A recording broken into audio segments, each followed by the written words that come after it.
May I have y'all's attention, please? It's a new week. That means it's time for a new week of YouTube content. I'm IWN. This is your 48 hours on ID. Evil lives here, disappeared. Watch along for August 20th, 2023. So today we're basically going to be watching 3 different episodes. One episode of 48 Hours on ID, one episode of Evil Lives Here, one episode of Disappear. There is a premiere episode of Disappear, which comes on next Sunday. So if y'all are new to the channel, man, hit that subscribe button, turn on the bell for notifications. If you want to be a part of the live chat for these kind of watch-alongs. And most importantly, so keep on continuing to support the channel. Your support goes a long way. But seriously, hit that thumbs up, subscribe to the channel if you do, and make sure you have on your notifications. Always have on your notifications so you'll be notified on when my watch-alongs or when I stream games here on the IWN YouTube channel.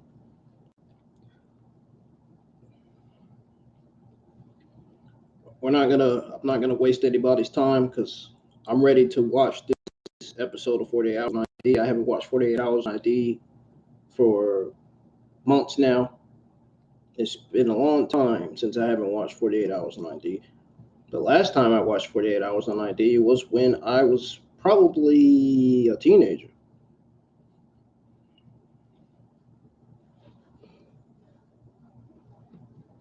So, to those of you that are going to be tuning in to join the live chat today, welcome. I hope you're enjoying your Sunday evening. My Sunday evening as well. I'm fine. I'm just tired of these fake accounts on Instagram, man.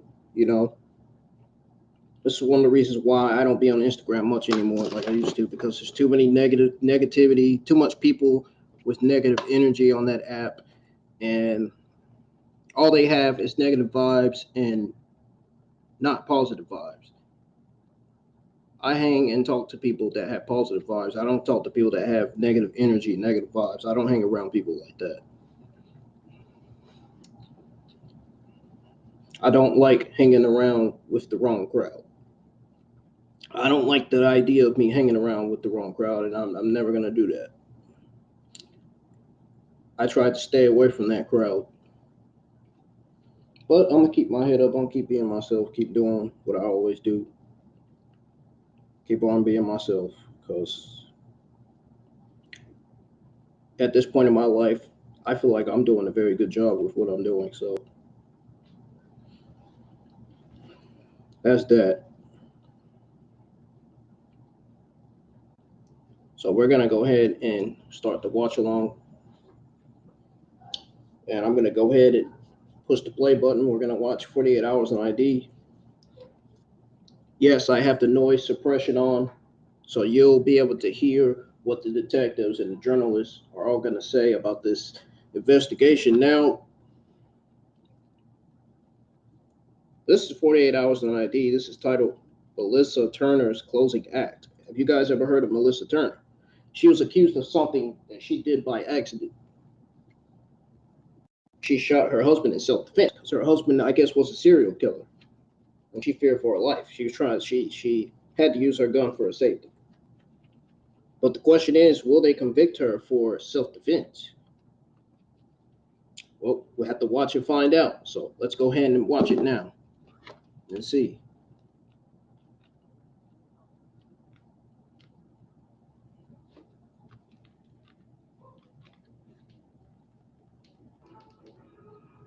And it says that a woman is charged with second-degree murder with a weapon in the stabbing and death of her fiancé. She did it on accident. She did it to defend herself. He was a serial killer.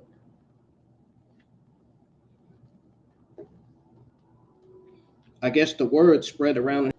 Sentenced to 20.5 years in the Florida State Prison. Melissa Turner will be eligible for release before she turns 50. What do you guys miss about Maddie the most? Oh my gosh. He had a great laugh. was a good kid. So you were just starting to be an adult. One life lost, another ruined on a night Juror Goodwin says didn't have to happen. Matthew Tressler didn't have to die. They could have walked away from each other and started a different life. Melissa Turner chose to kill Matthew Tressler.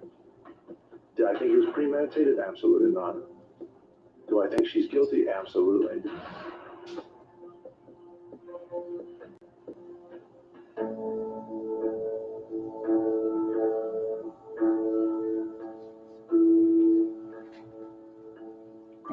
Prosecutors say he was a victim of domestic violence.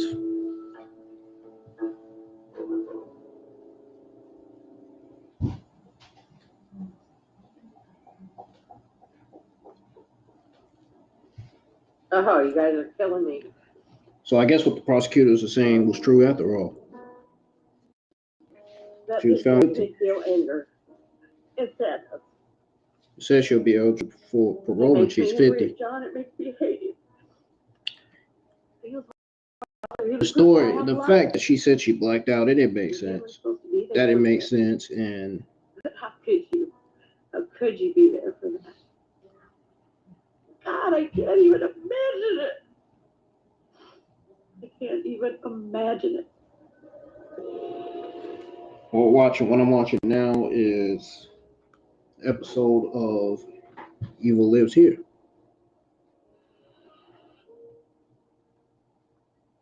Doesn't even look like This is John. a woman explaining her story about her husband. Doesn't look like the John I remember. He could have had a really good life. This is Christina Thomas. He took a wrong turn. That's talking The on the TV screen. Is unrepairable. No going back. Can't bring any of these victims back. And I'm so glad my parents weren't around to see him there, to see that picture. I don't know how he was able to keep people fooled for so long by his stories. He always seemed to have an excuse that seemed to be plausible. John had this evilness to him that I didn't see. This is episode 13. I think I was too close to him. I love my brother. And I hate him.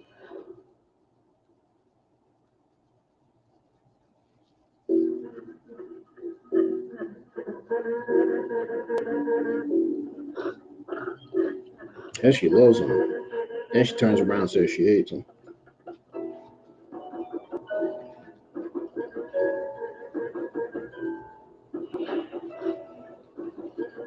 Why is she saying that? Because of all the things he did, all the bad things he did.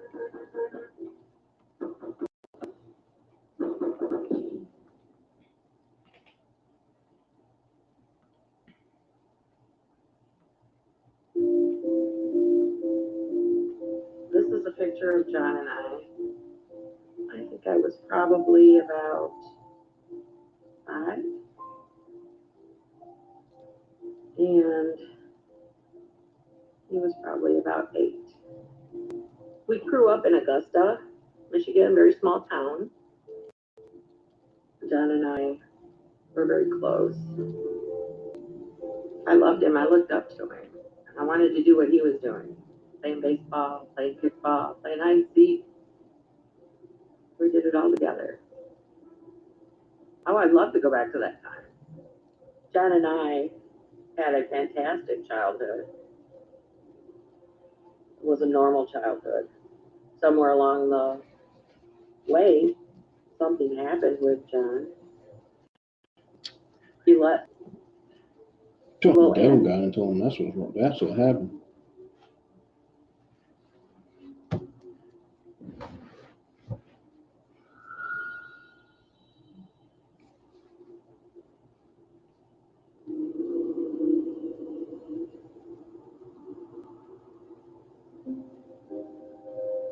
My father, he was police chief, he was fire chief, he was mayor of Augusta. He did everything. We knew everybody, and everybody knew who we were. John, at a young age, got himself into trouble quite a bit with his mouth. When John was in high school, he had a friend. They would both run up to the girls' locker room, and he would open up the door and just yell, I need a maxi pad. And they just thought that was so funny. When they came home and they told me about it, of course I laughed. I just shook my head. Like, John, you're going to get into trouble for that. And he always was like, shrug it off, be like, just having fun.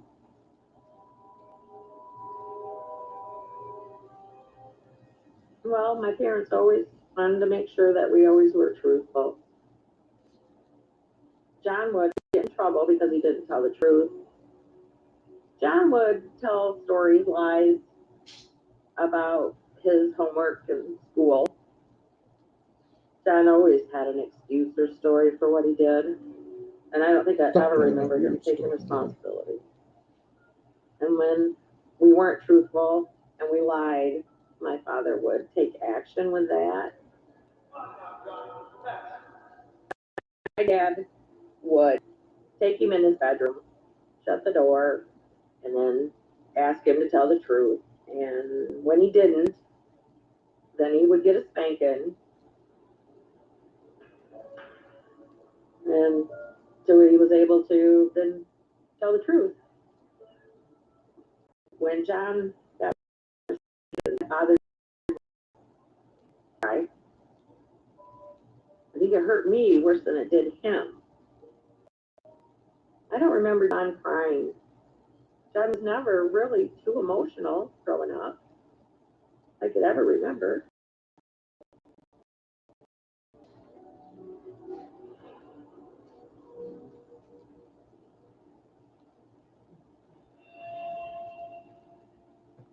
John and I used to play games at night after my mom and dad went to bed. John and I had bedrooms that were right next to one another. When mom and dad thought we were in bed, we used to throw things at each other in our rooms. It was mainly stuffed animals, and we just throw them back and forth and just laugh. We did it all the time. One night, I threw a stuffed animal into his room, and he didn't throw it back. So I threw something else. He didn't throw it back. So I grabbed something else, and I threw it.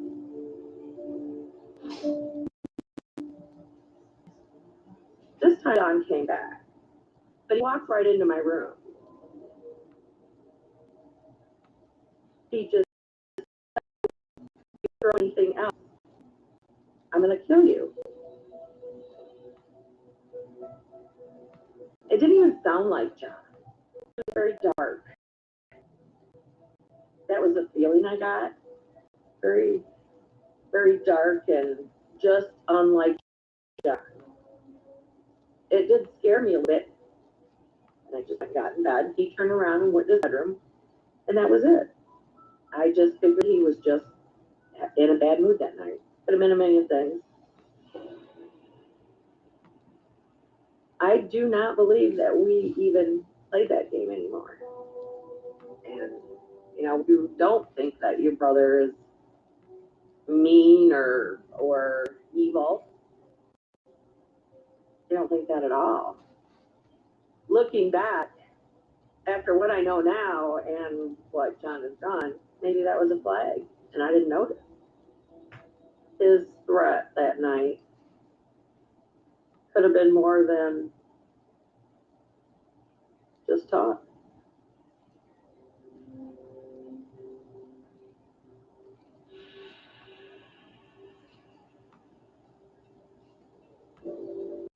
Growing up, John and I both had a paper route when we were kids.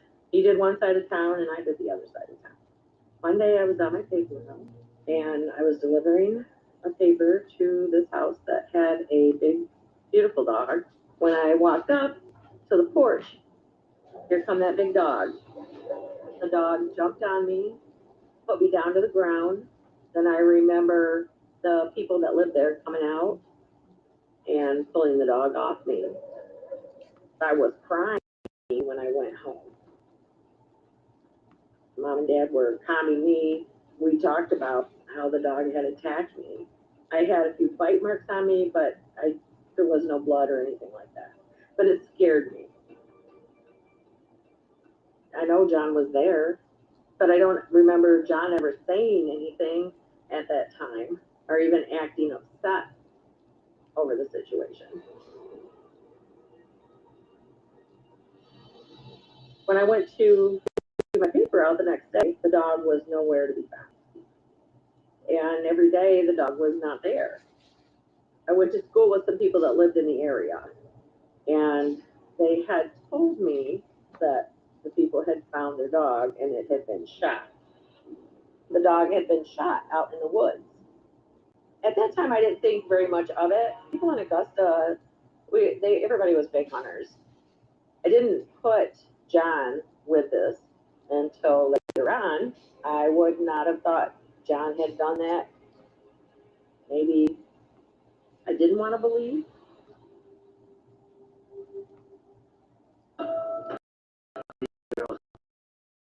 To me, it was the biggest manhunt that the city of Chicago ever had.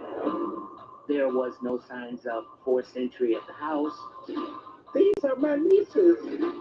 Everybody in the family should be as adamant as I am about finding Tionda and done. What's in your heart? What do you think happened? Disappears the Bradley sisters. Only 2-hour special event next on ID. With Amazon's back-to-school deals, you can save money. Can't wait by to see spending that. less. It's going to be interesting too. Oh, I see what you did there. Now, What? this is what I have to say, y'all. The fact that Melissa says she blacked out, that story didn't make sense to me.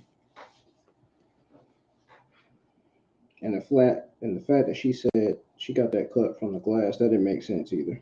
So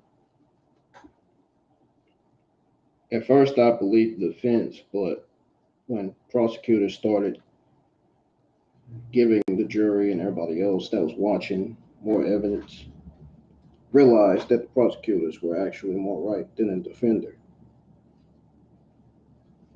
The prosecutors were more right than the defense team.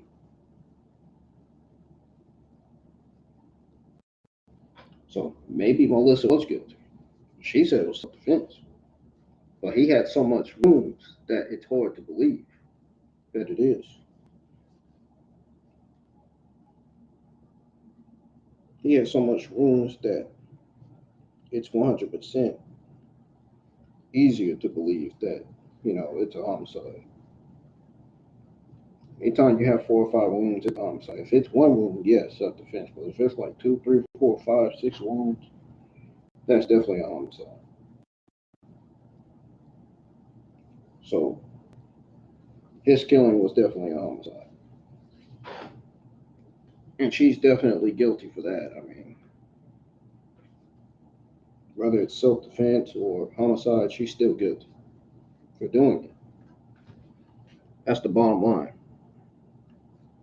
Bottom line is she's still guilty for doing it.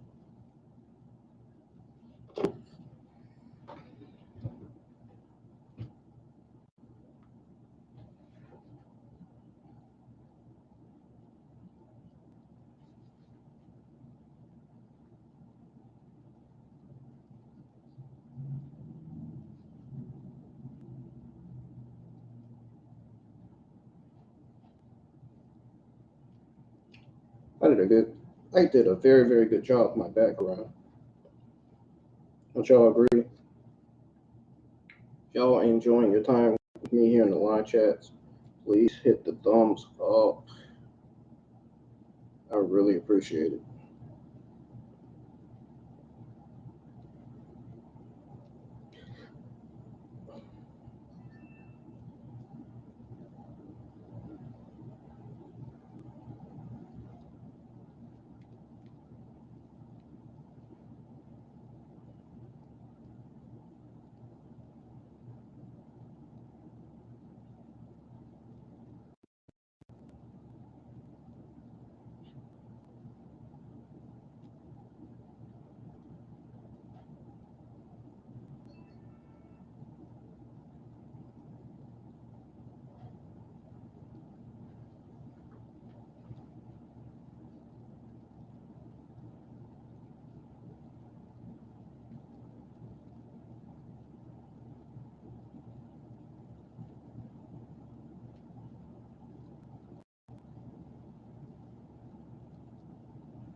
just waiting for it to come back on.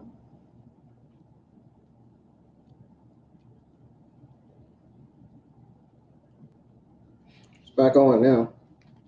2 years. After John returned home, John told me all kinds Oh, and by the stories way, it's of titled things My that Brother happened where Let he the Evil was In. It says He that told us a story about how he met this woman at a bar. says that Christina Thomas believes They her went brother back to John, his hotel room. first time he nearly kills a woman, He she had said that forgives she him had when he murders went into the another. But restroom, when it happens again, and when she came out, and she wonders walked why she over trusted to him John and how she turned missed the around, signs. He was really and a devil in it ended up digest. being a man. John had said that he had totally freaked out and beat the hell out of him. He's such a storyteller that he told it in a way where all the guys in the room found it very funny. I didn't really think it was that funny. It was always hard to tell when John was serious or he was exaggerating.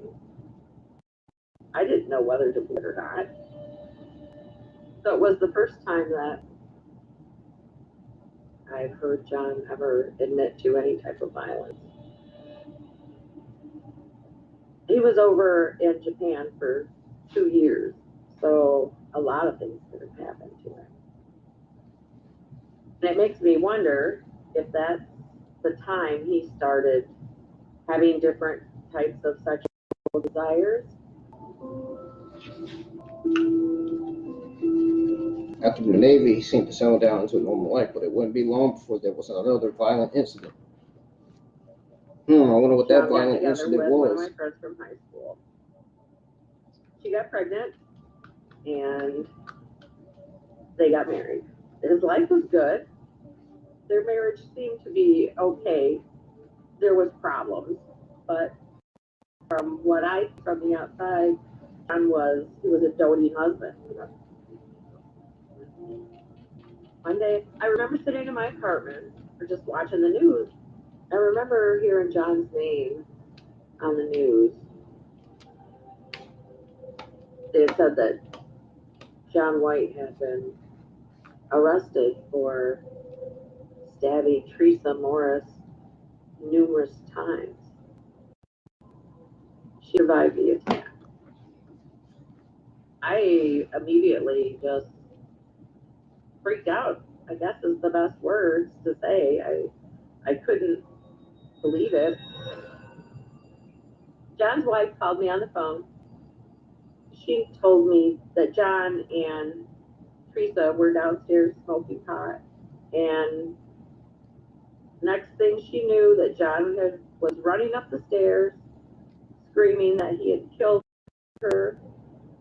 He killed her and to call the police. So I just needed to go see John.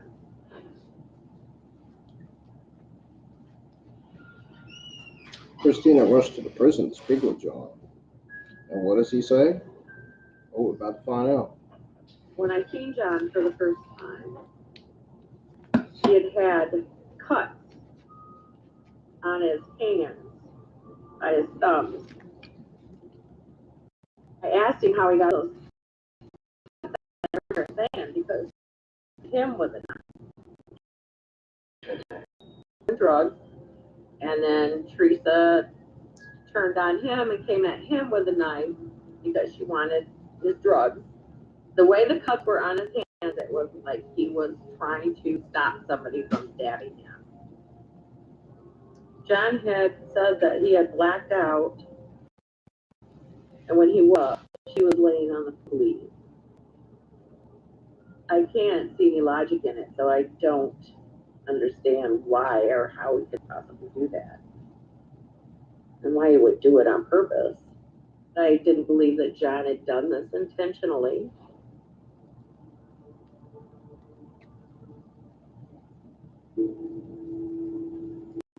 According to Teresa's testimony, his whole demeanor changed.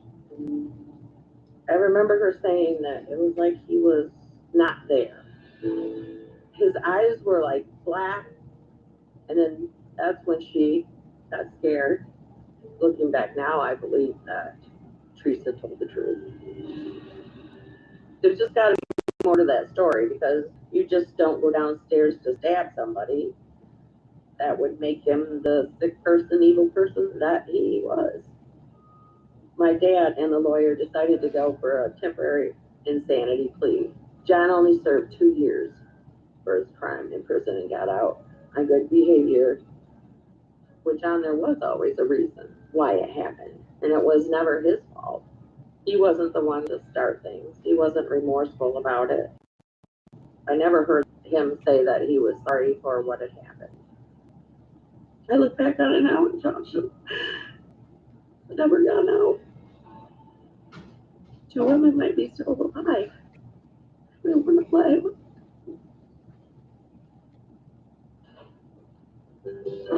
Prime Video is entertainment for you.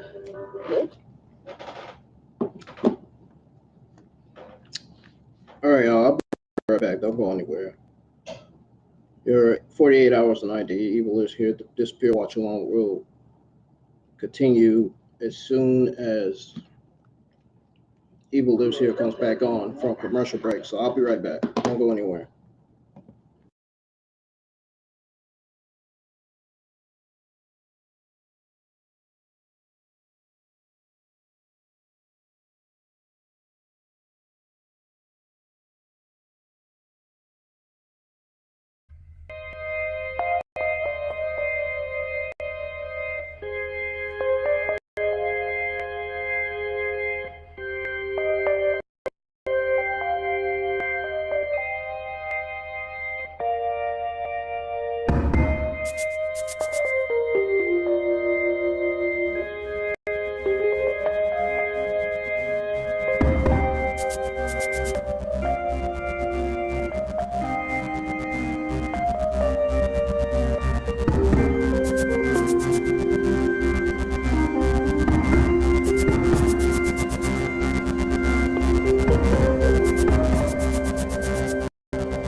Alrighty.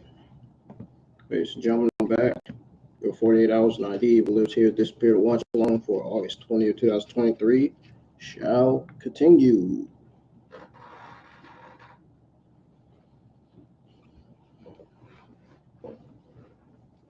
Ouch. His life. John sent me a copy of his book. Some of the things that he wrote in the book caught me off guard. In that book, he speaks about our paper routes. I got to the part where he had talked about shooting a dog because it had attacked me. I was shocked. I didn't expect that at all. He kind of explained how he got down on his belly and had his shotgun and had waited for that dog to come out in the backfield and he shot him because the dog had bitten me, hurt me, scared me to death. Didn't have a clue at any point in time. He never mentioned it. He never came back to me and said, that dog will never bother you again. I definitely got a sense of he did it because the dog hurt me. I felt that John's sense of right and wrong were definitely off. But I obviously didn't know everything about my brother.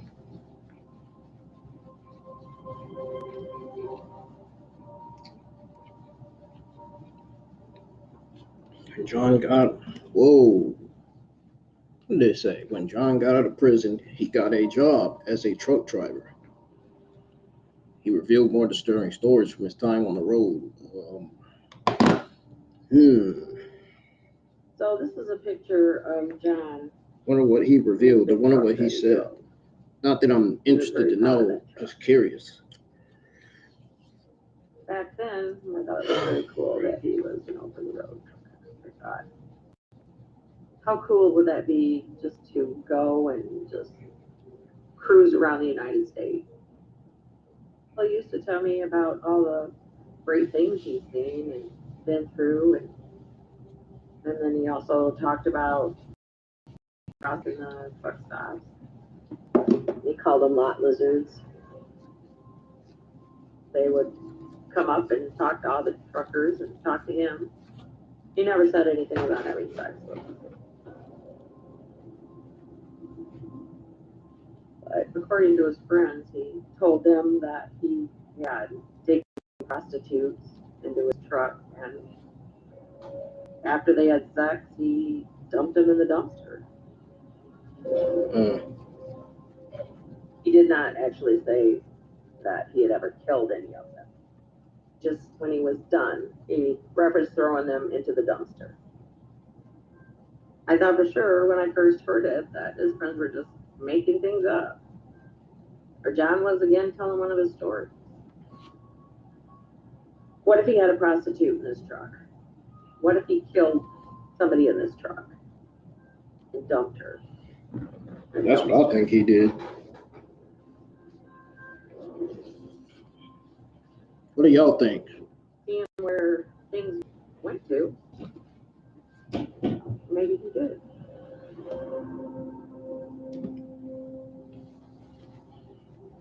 I think the life that John The devil got led into on the him. road was his The devil's thing got into him. That's what it was. life, his other side. Later on down the road, I was into watching crime shows, and there was a particular one where there was prostitutes that were missing on this one stretch of highway. So I do wonder if John was involved in any of that. I didn't think much about it at the time. I didn't think about it much until Vicky. As his marriage started deteriorating, John revealed a dark secret to his sister. About this time, him and his wife were not getting along. They were having problems. He took a job at a laundry place that did linens for hospitals and such. And this is where he met Vicky Sue Wall. He told me that he had fallen in love with her. He had an affair. He also told me that he would meet Vicky in the parking lot, and she would get in his truck, and they would go and have sex. I think I'm in love. I don't want to hear about this. I told him he needed to come clean with his wife. That's enough. But John didn't want to tell his wife.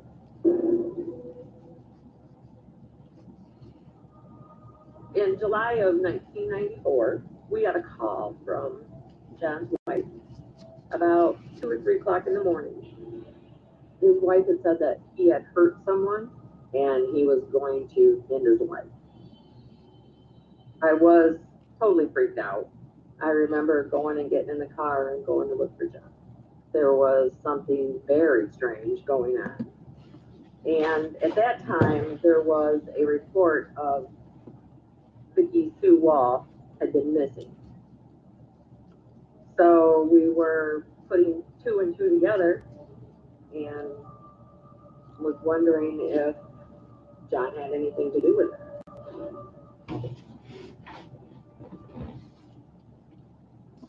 From my earliest memory. You know he did. You know he did.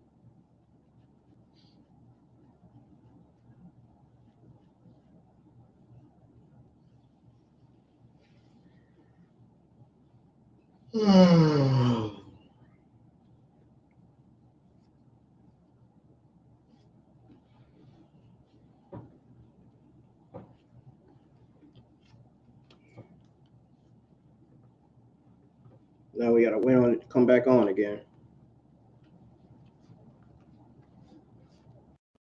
All new episode of Disappeared, the Bradley sisters, comes on at 10 o'clock p.m.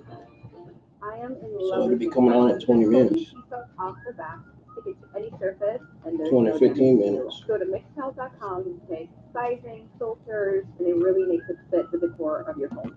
Order now and get up to 50% off. Here's your parachute. Certain it's okay? Are you born uncertain? Certainty matters. So congratulate coworkers. Why say thank you? What do you guys think of this episode? Are you even watching it? Smoking for over 45 years is taking a toll on my body. I take Genome Turmeric because it helps with healthy joints and inflammation support. Go check out my schedule that I have posted for the 4th week of August 2023 for this I week. am in love with you. Off the back, stick it to any surface, and there's no damage to your wall. Go to mixtile.com and say sizing, filters, and it really makes it fit the decor of your home. Order now and get up to 50% off. These girls have been missing for 23 years. These are my Waiting on Evil Liz here to come back on. What's in your heart? What do you think happened? Disappeared the Bradley sisters. Only 2-hour special event next on ID. The police went out It's back there on and now. found Cut the John. music off. So it turns out that there was a surveillance tape, and it showed John pulling up to Vicky's car. And she got out and got in the truck, and they drove away. The tape never showed John coming back and dropping her off. When they found her, they identified her with dental records because it was so hot that the body had decomposed. John was arrested for Vicky Sue Wall's murder.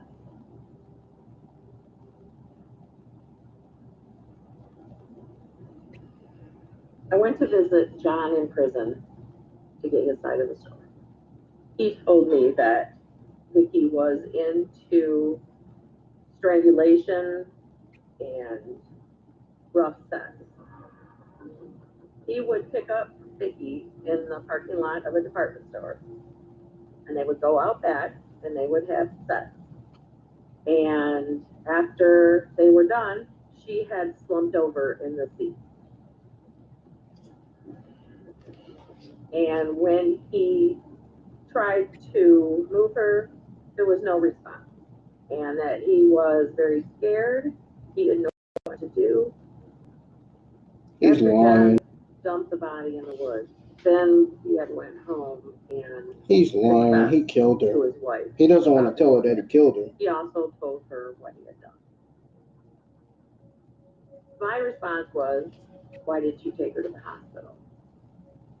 And his response was, he was too scared.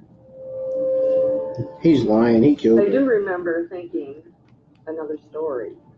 Here's another Why story. are your pants on fire? That's all I gotta say. Making excuses. Because people just don't fall over dead. I tried to talk myself into believing it was an accident.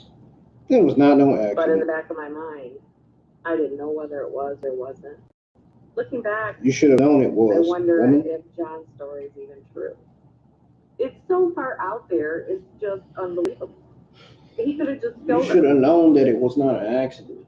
And then in May of 95, John was convicted of murder and sentenced to 12 years in prison.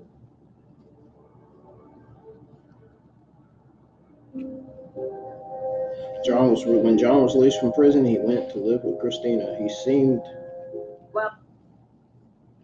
seemed to be a new man, it said. Yeah, right. While John was in prison, his wife divorced him. He became a minister. His wife divorced him. And had told me that he had given himself to Christ.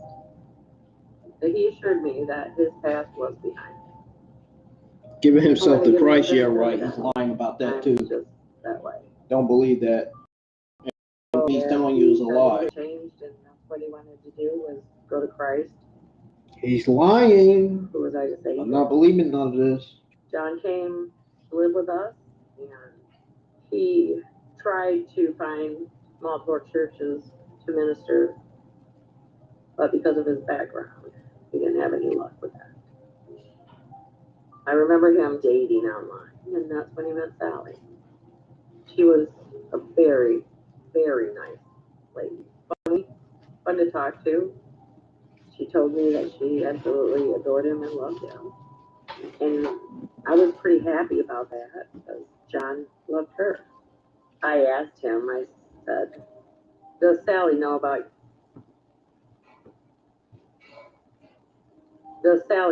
your past?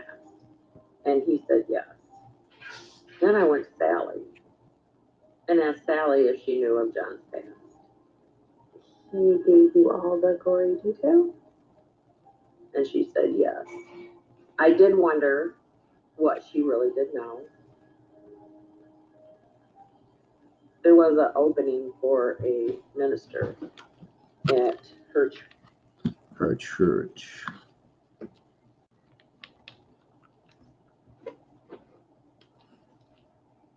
John seemed to have turned his life around, it said. Her name was Rebecca. Who's going to believe that? She was a very beautiful girl. She was funny. She was nice. John was excited about Rebecca becoming a stepdaughter. They were growing close. John moved into a trailer park, and Rebecca lived in the same trailer park. Rebecca had a young son, and John talked. Wait a minute. Hold on. What?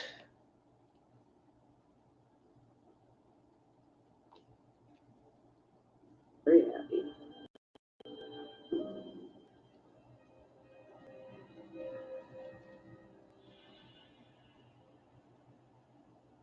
As time went on, John and Sally became engaged.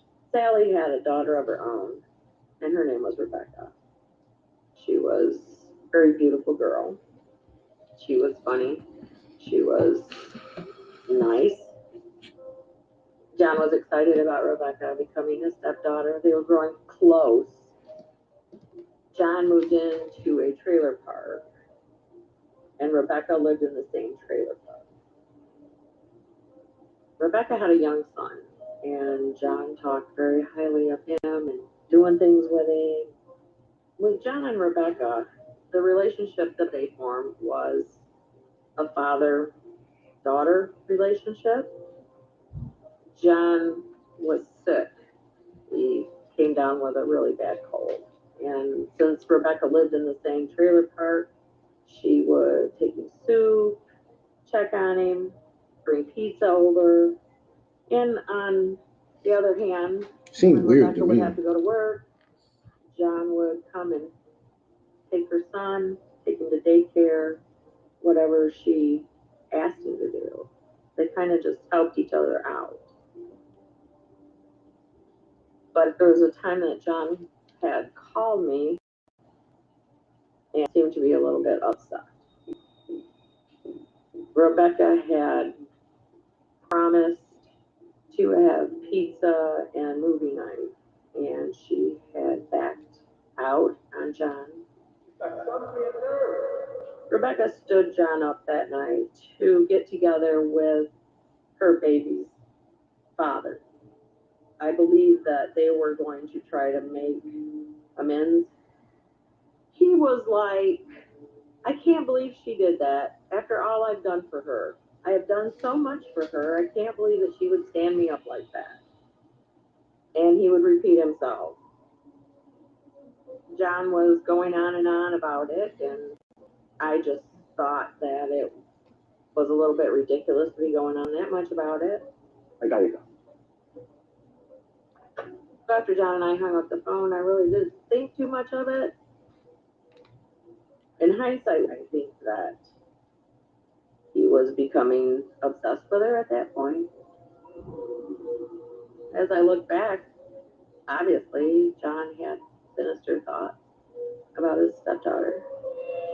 On October 30th, I received a phone call from John, and he told me that Rebecca was missing.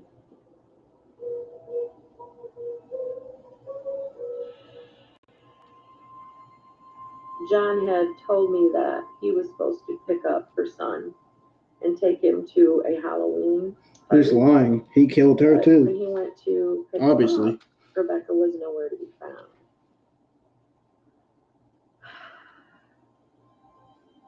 John told me that he had called the police and everybody was out searching for her. I had just that He killed her, little bit obviously. of hope that maybe she was with her other friends. I wanted that so bad. So bad. Mothers just don't leave their small children by themselves. I felt that something was wrong there. That John had done something. I just got a horrible sinking feeling.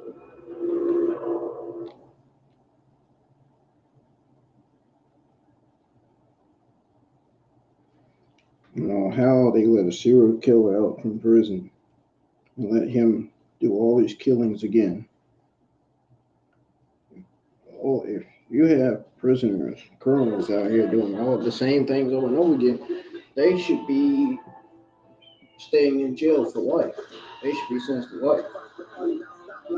Yeah, parole. They can get out and do it again. New Stouffer's Side. We're all about sides. Side eye. Side comment. Side kicks. Sides like new home-style mashed potatoes.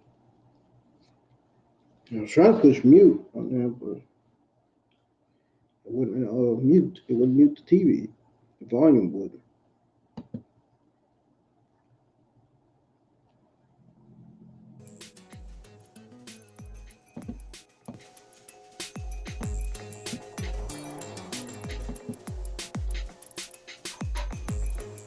Oh, man.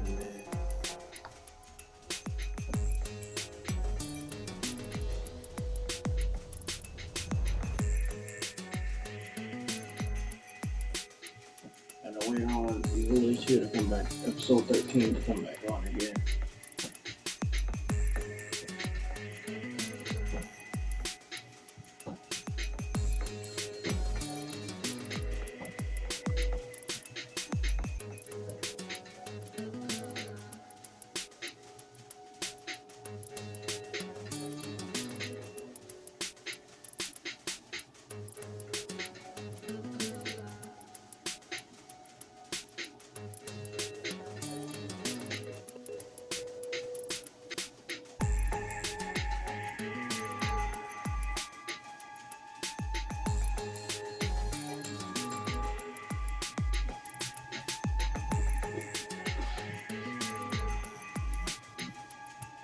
Cut my camera off for now.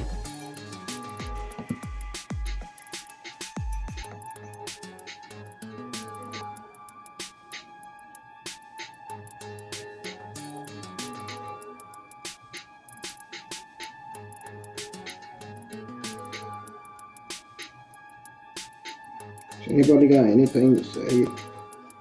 Man, there's nobody commenting on the live chat.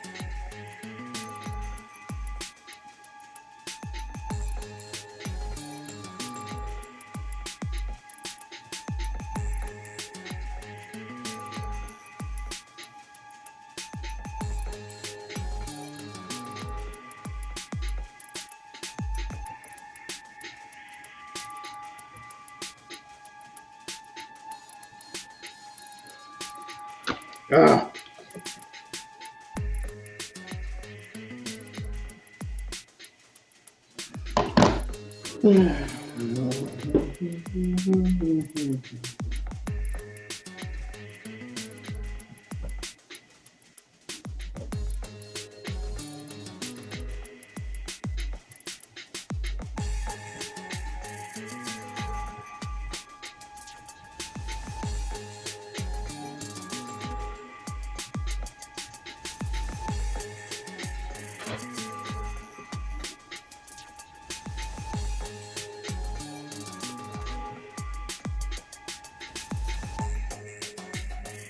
Nope, it's back on.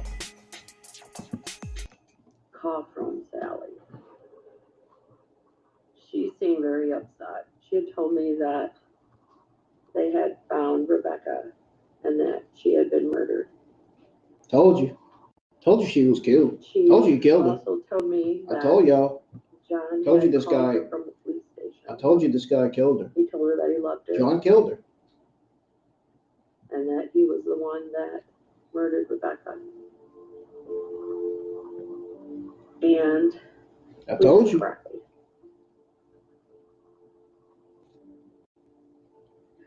It makes me angry at John. It makes me hate him. Makes me feel horrible. Told y'all John did it. Rebecca went through.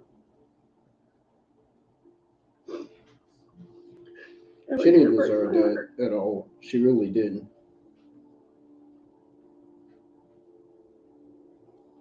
She did not deserve to die at all. The crime scene tape at That wasn't Rebecca right Gray's what he mobile did. home was already there with the other Halloween decorations. At an afternoon press conference, police detailed John White's confession. First, they say, early Halloween morning, White went through an unlocked door at Gay's home and saw her in the hallway. He told police he wanted to act out a fantasy of killing a woman and having sex with her dead body. The suspect. No. Can't do that. I can't do that. That is sick. No.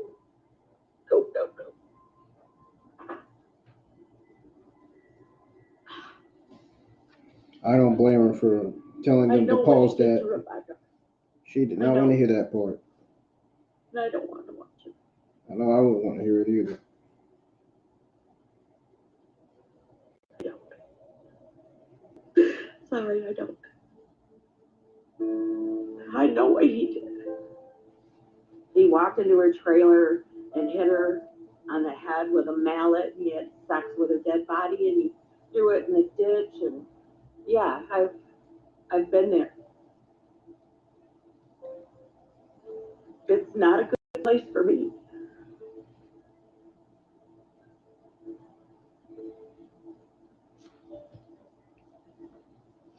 I'm sorry. What he did to her is unforgivable.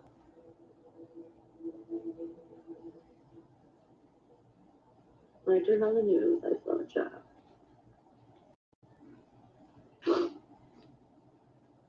Confessing to the murder of Rebecca. I remember feeling anger, being appalled.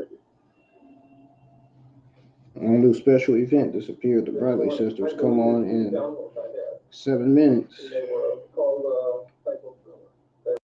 Movies, those guys, starting with basically raping on my favorite thing. When I drink,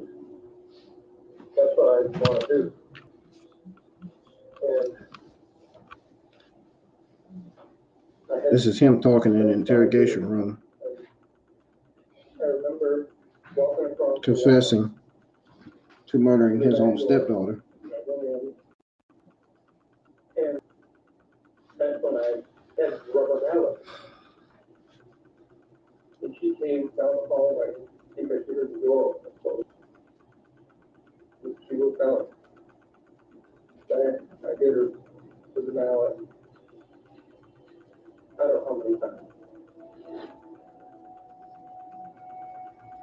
I just couldn't believe it. I was shocked. Everybody was shocked. It's evil that does that. I know that I am a terrible monster. I need to be encased. John was convicted of murder and 56 years in prison. He deserved a lot more than that. He deserved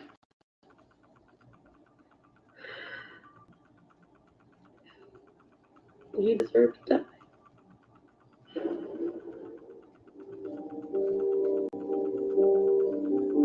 I want to look at this picture. I see John White, a serial killer. This isn't my brother. I always gave him the benefit of the doubt. I couldn't imagine the things that he had done. For me to talk about John and to talk about what he has done was sort of a weight off my shoulders. But the picture of Rebecca,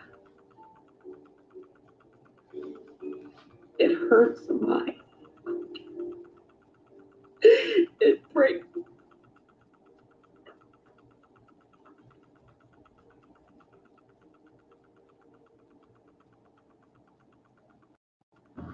Christina didn't go to her brother's trial. She refused any contact with him. I don't blame her. This is a I letter don't blame her after whatsoever. John was jailed for the murder of Rebecca. Dear Chrissy, I want to tell you how much I miss you. I love you dearly, Chrissy. And I do understand how pissed off at me you must be. I know what a disappointment I am to so many people, and I'm so sorry. That's the first time I've heard John ever say that, and I don't believe it. I feel that he's sorry that he got caught. That he's truly sorry. I'm hoping She said, someday I we don't can feel talk. sorry that he got caught. Maybe tell you what Damn. really happened. Oh, dang. He's just Said that one telling right. another story. And he wants to talk to me because he wants to try to get me to believe that what he did, there was a reason for it.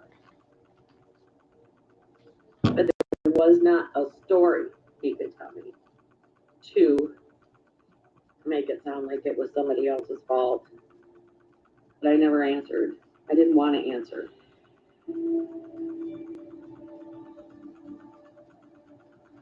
Christina cut all ties with her brother John. John called Once again, me I don't blame her. every day.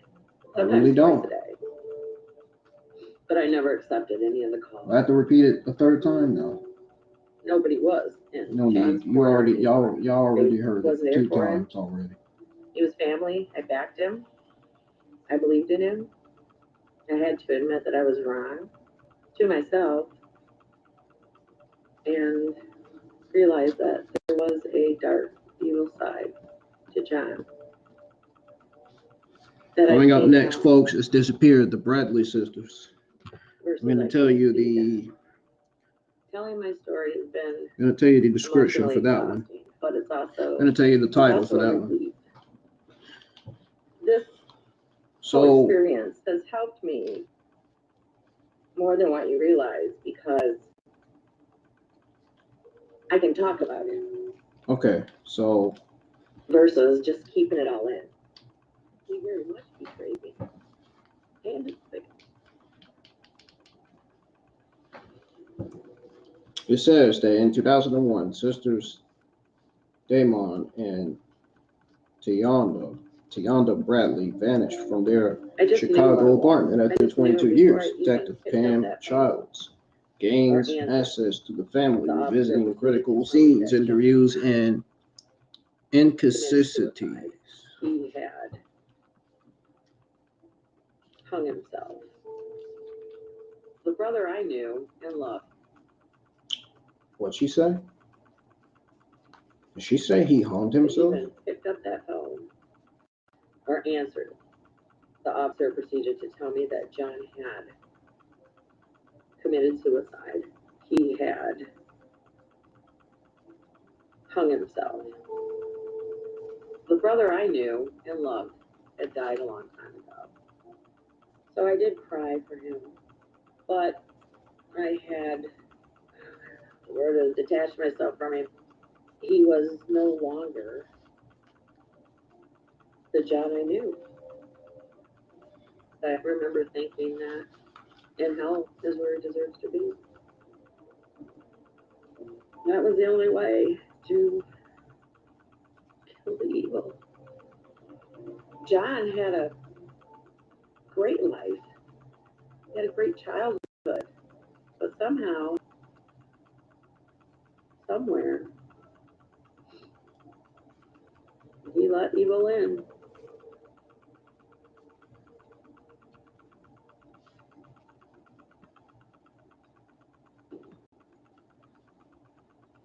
You don't want to believe that your dad's a monster, but it's worse than you even thought. Here, on a small boat, with a serial killer has murdered your mom, threatened to murder you. You're trapped.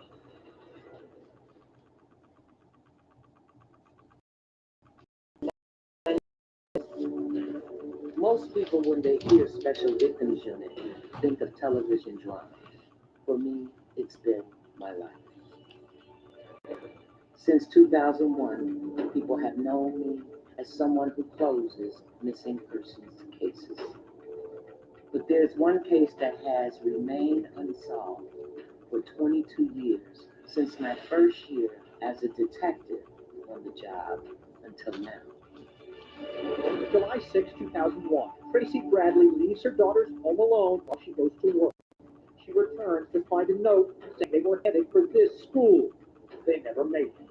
We were all sent out. Every able body that's working for the Chicago Police Department. A massive police investigation by air, water, and along the railroad tracks. It was the biggest manhunt that the city of Chicago ever had. 22 years, 5 lead detectives. Several of them have died since these girls disappeared. We've since seen 9/11, a housing crisis, and a major pandemic. And yet Diamond and Tionda Bradley are still missing. From the very beginning, there were elements to this story that just didn't sit right. Within the community, the south side of Chicago, from what I understand, there's been a great deal of suspicion against the mother. That's not to say that she's guilty of anything. This case has haunted me for 22 years. At the heart of it, the Bradley family has changed forever. I saw my mom come my way, and she was just like, Rita, have you seen Tiana and Diamond? I'm like, no. And then she was like, get up, they missing. I was feeling like something is wrong. The mystery remains, and the case is wide open. And somebody knows what happened to Tionda and Diamond.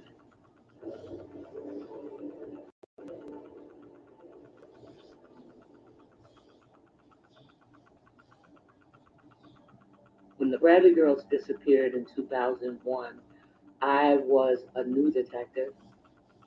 I gave all of my missing persons cases the dedication everything I had to give for 29 years with the Chicago Police. Oh, The my controller victim fell. has been missing for a year or maybe 9 months. That is so unusual. But for Tionda and Diamond, these girls have been missing for 22 years. My name is Ed Carroll. I'm a retired Chicago police detective. I was a Chicago police officer for 26 years. I retired in 2013. I was a detective for 2 years. I still miss the job. I came upon the Bradley case when I got assigned to Bradley in the cold case department.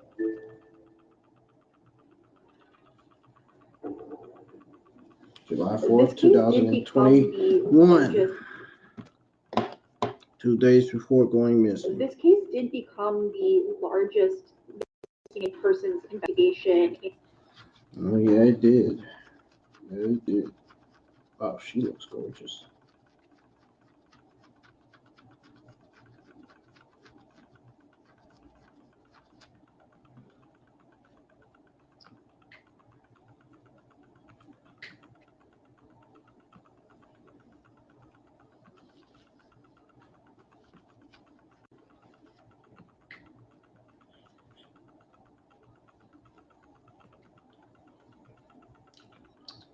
Oh, I had to pause this for a second, so I gotta look up something.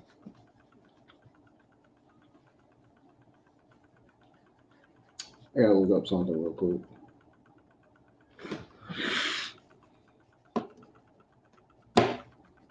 Chicago that we had ever seen in the city at time. For the Bradley family, summer of 2001 was like any other. The 4th of July was 2 days before the girls disappeared. Our July 4th celebrations in Chicago are very robust, very loud, very crowded. No matter where you go, you can ride down any street in any neighborhood and you can smell the barbecue coming from the grills. You can hear the kids playing. Maybe you can see the ice cream truck. You hear the fireworks. The 4th of July, 2001, was one of the last times that the family was all together. For Tracey, the girl's mother, it was a good day. You guys had a family outing, is that correct, on the 4th of July? Where was that? In Washington Park. We had a little thing out there and we had fun. Okay, like a family barbecue? Yes, something like that. Yeah, Canal Me, my pretty. mom, and some of my She cousins look and my aunts, pretty. and we had went to Washington Park. That was the 4th of July. We was at the lake. Water, yeah. But I remember we had a ball and Diamond Beautiful as kept hell. hitting the ball in the water. So I remember that. Beautiful as hell. This is Diamond and But I remember we had Tionda's a ball sister, and Diamond kept Rita hitting the Bradley. ball in the water. Lake. Water, yeah. But I remember we had a ball and Diamond Rita kept Bradley hitting the and ball in the Victoria water. Bradley are So I remember that. Diamond and Tionda the only one on different colors. Tanoia We all had on Bradley's purple. Tionda sisters. had on green. And Diamond had purple. Ponytails with the Yeah. twisties going down. Yeah. And how old were you in 2001? 12. And Victoria? 8, 9. It's essential with missing people to retrace their steps in the days leading up to their disappearance. You never know what detail might emerge that breaks the case open. Exactly. This is Washington Park. This is the park that Tracey Bradley and her family spent 4th of July together. The last place that the family spent time with Tionda, Diamond, Victoria, and Rita all together. My niece Tracy had 4 kids. We've always just been one big family. Ooh, Lord have mercy. I write them down as each baby is born.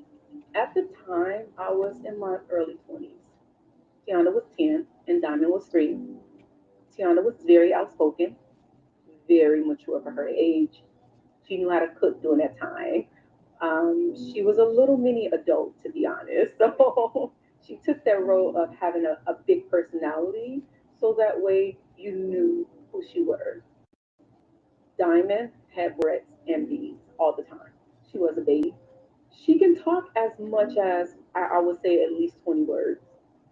Diamond was more the shy one. At the time, the girl's mom, Tracey, was dating a friend named George Washington. Re-examining the facts of this case 22 years later, I want to ask the family more about him. Let's talk a little bit about your relationship with George. You have been dating him for how long? Wow, since 95, 96, somewhere over there. She didn't like George. She loved him. She was in love with George. And I've never seen her as happy as I was with George. What did he do? It was just the attention. The attention. He would show up at her house and just spend time with her and talk with her. We would go out for a little bit, and at nighttime he'd come and get me, and we'd just go to his house. My understanding is that George was never close to the girls.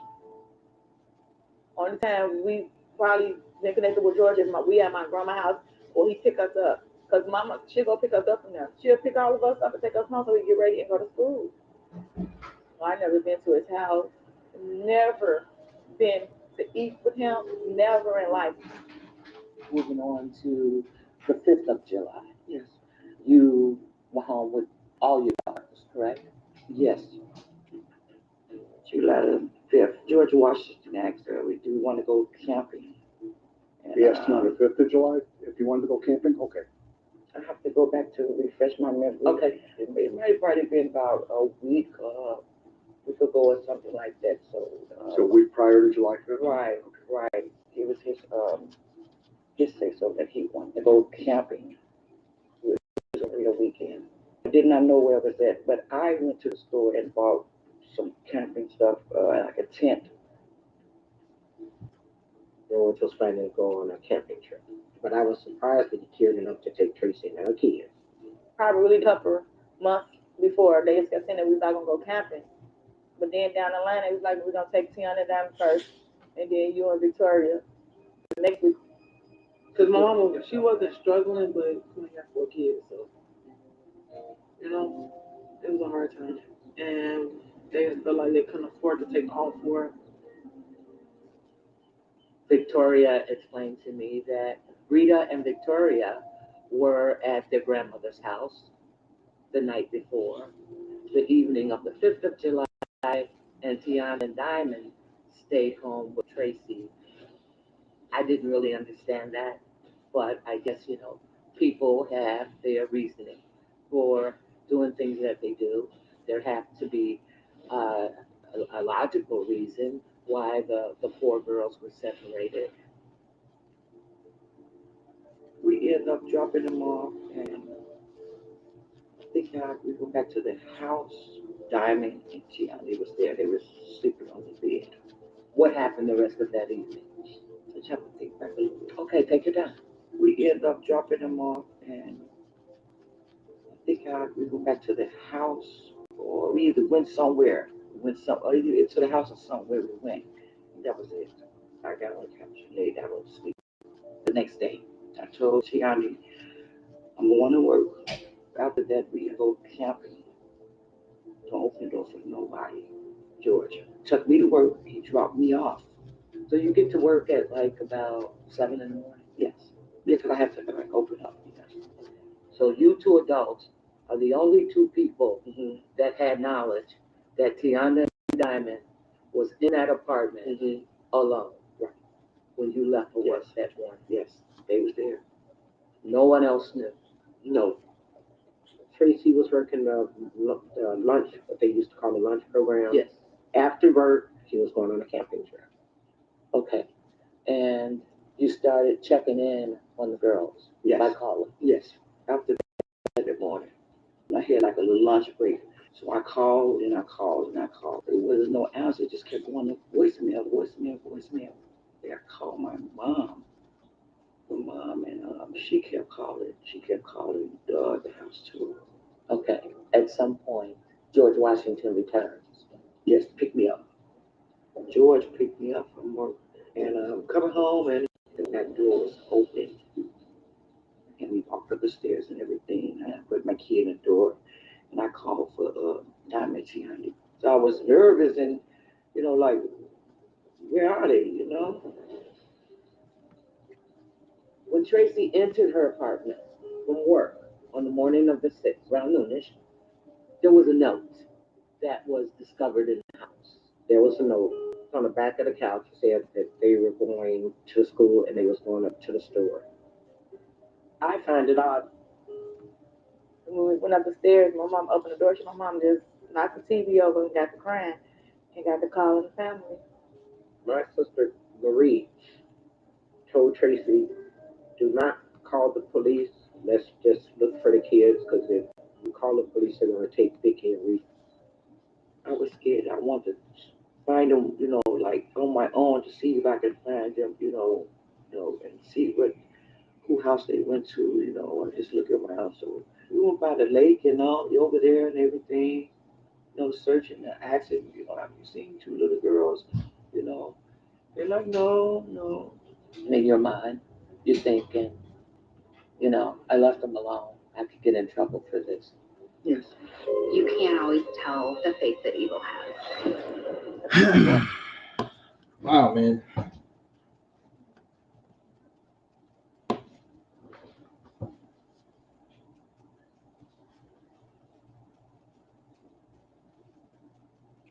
It's crazy.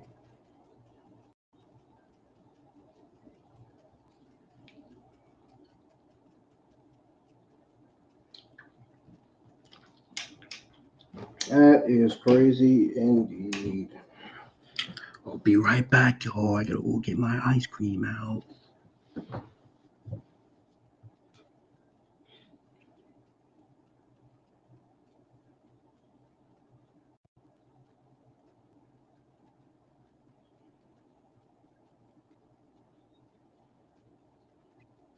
I'll be right back, y'all. Don't go anywhere. I'm gonna go on another break. I'm gonna go get my ice cream out. I'll be back.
All right, ladies and gentlemen, I'm back.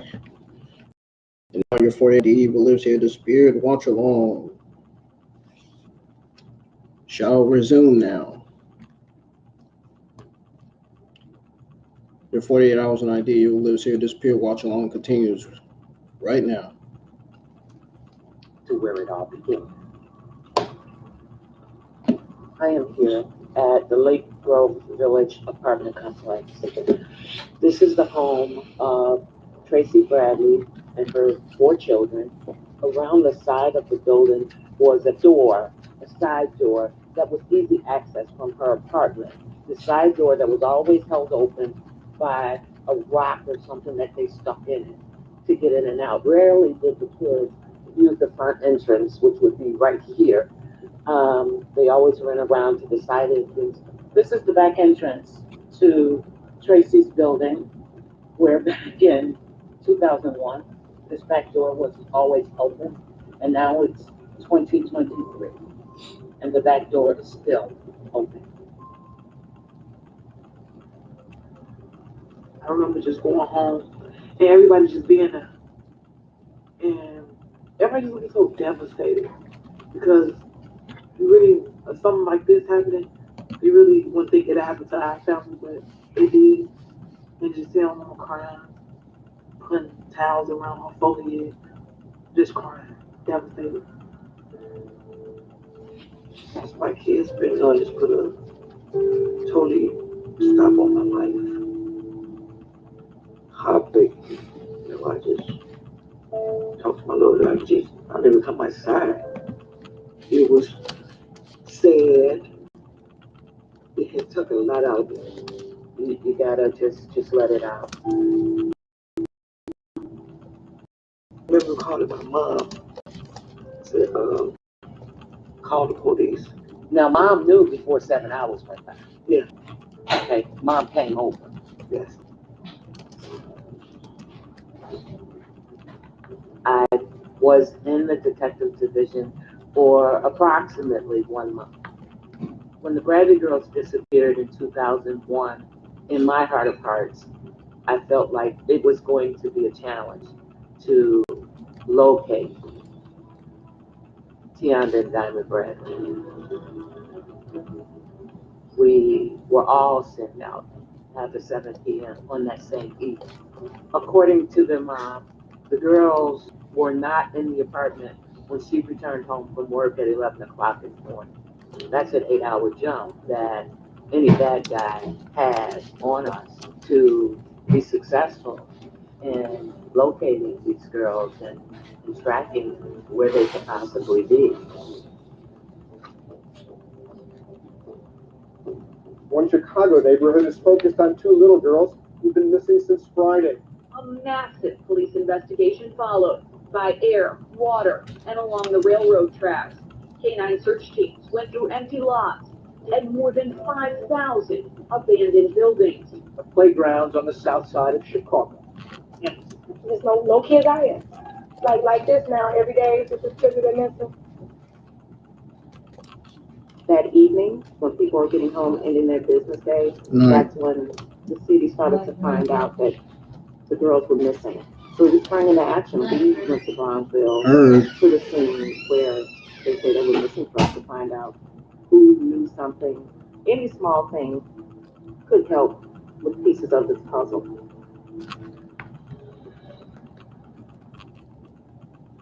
After having briefings in our office, we went out and we were on the scene. We were in the apartment. I observed the apartment was in normal disarray, which means that tables weren't turned over. It didn't appear to be a fight, but it was just normal household items in the apartment. Family members were there. Other police officers were there. It sort of became a scene of concern for all of the police that were involved. I interviewed the mom, Tracey Bradley, for approximately an hour that morning.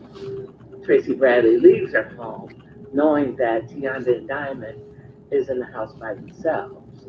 And Tracey Bradley had with her friend, George Washington, at approximately 6 o'clock a.m. when Tracey usually left for work. They left that apartment and closed that door.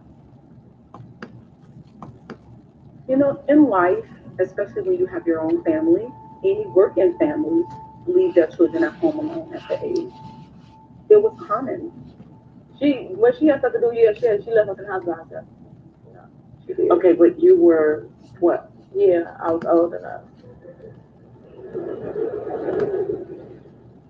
At the very beginning, in the deepest part of me, I felt that somebody had the girls. There was no signs of forced entry at the house. All types of things were being said, but in my heart of hearts, I felt like the girls were kidnapped by somebody that they knew. And George and Tracey were the only two people that we could look at to bring more clarity to what happened to Tionda and Diane.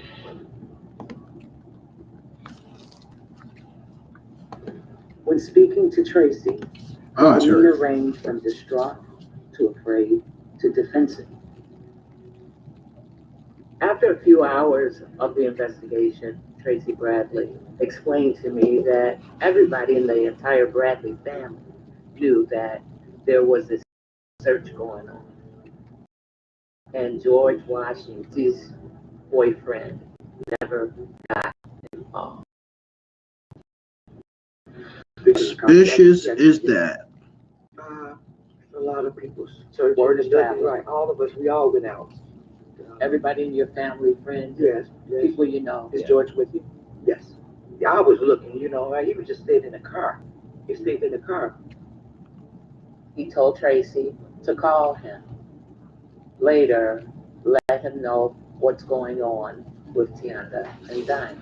That evening, he never returned. That's suspicious. So, what am I up The to? fact that he never returned the call, that is Client. I can't think red of it. flags. Let's just say she bundled her dream house and That's her raising dream red flags car right there. around the clock protection with Progressive. So apparently their own father, I suspect to believe their own father has something to do with the murders of his two daughters. Apparently the father murdered his own two daughters. But they don't have evidence of that. That's the tough problem. That's the issue right there. They don't have evidence to present to the jury to convict him of killing his own daughters. The word's going around that the father had something to do with it. I never eyes hurt. That's why I'm holding my eyes because they burning. But the word's going around is that the father had something to do with his daughter's murders. I find that very easily to believe, because they said that he hasn't returned her call.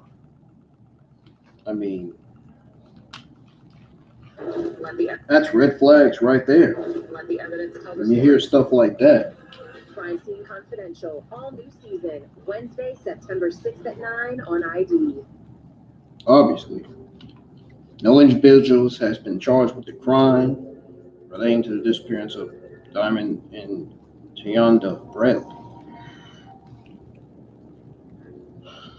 No police named any suspects or any persons of interest. Nothing. The father should have been the persons of interest right from the beginning. George Washington were the only two people George Washington. who knew that the girls were left in that apartment on the morning of the 6th at approximately 6 o'clock a.m. when Tracey usually left for work. Tracey comes back to her home. The girls are not in the apartment. George comes up with her to the apartment. It had to be George Washington, man. He had something to do with it. I think he's hiding secrets. Like everything else in this case, it's hard to point at any one thing as indicative of innocence or guilt, but the timing adds to the other suspicious activities and facts Yes. that have kind of That's been what I'm discussed saying. in this case. But it's important to note that George told the That's exactly what I'm saying. But it's important to note that George told the press that he, quote, tried to help investigators find them at the beginning. According to their mom, she didn't report them missing until after 7 p.m.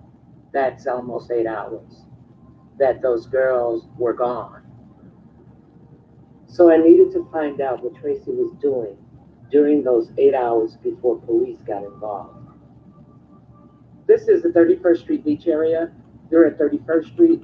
They lived at 35th Street, so that's a 5-block radius. This is one of the first areas that Tracey Bradley came to, as she had again informed us that she was dropped off on the bridge by George Washington, and she walked over to the lakefront.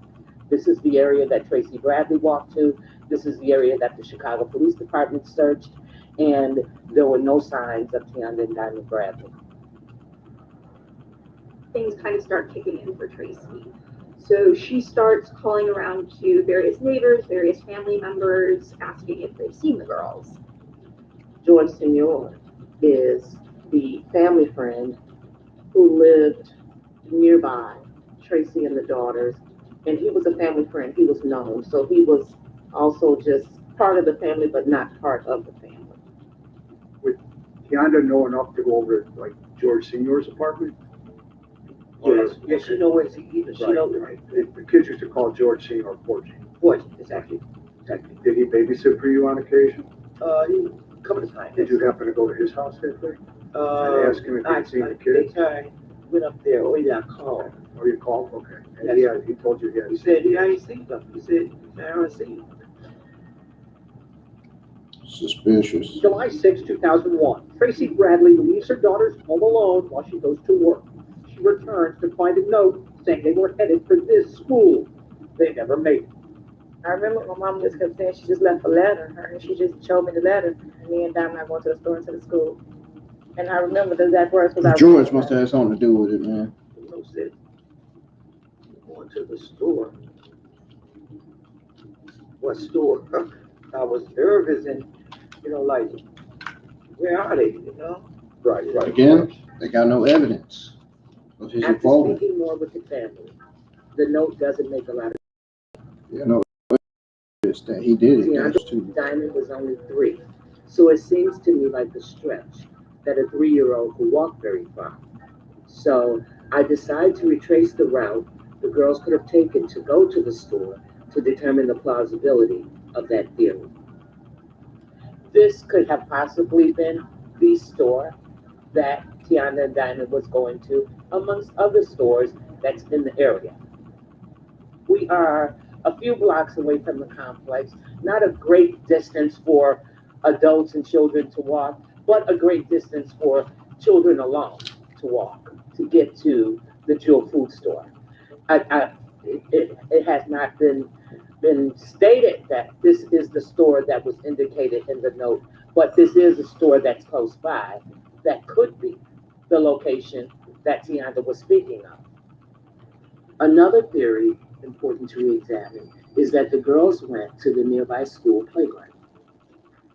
This is the James Doolittle Elementary School that Tionda attended, and Tionda was also enrolled in summer school in 2001, but on July 6th, Tionda did not attend school. We don't have any reliable information that they actually showed up there. At least a dozen FBI agents have been working the case.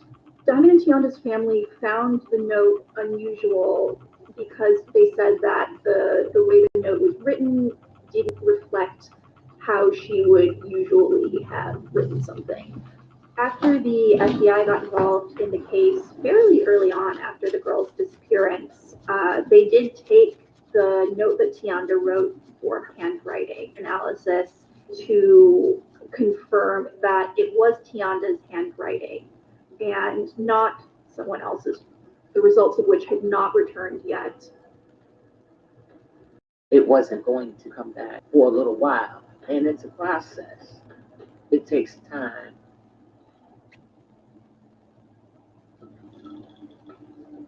The next morning, the morning of July 7th, Faith, who is Tracey's sister, was there in the apartment And Faith had recently set up all of the family's cell phones.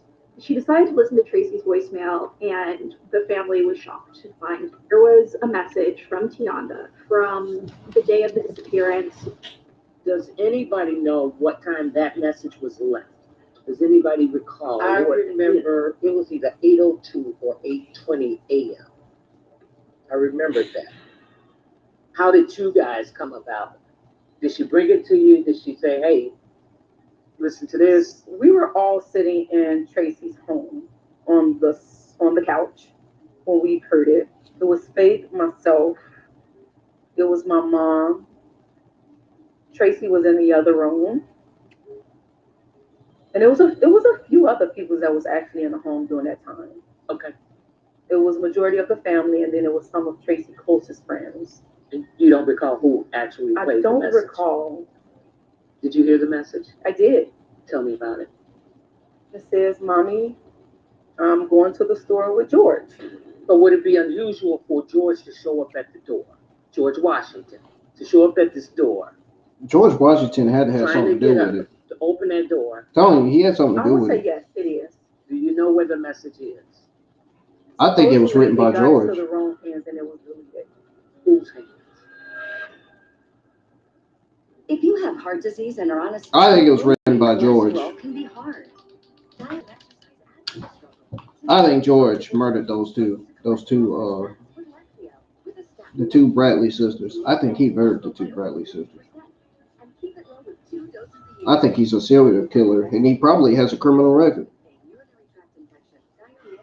Who knows? At least I think he does.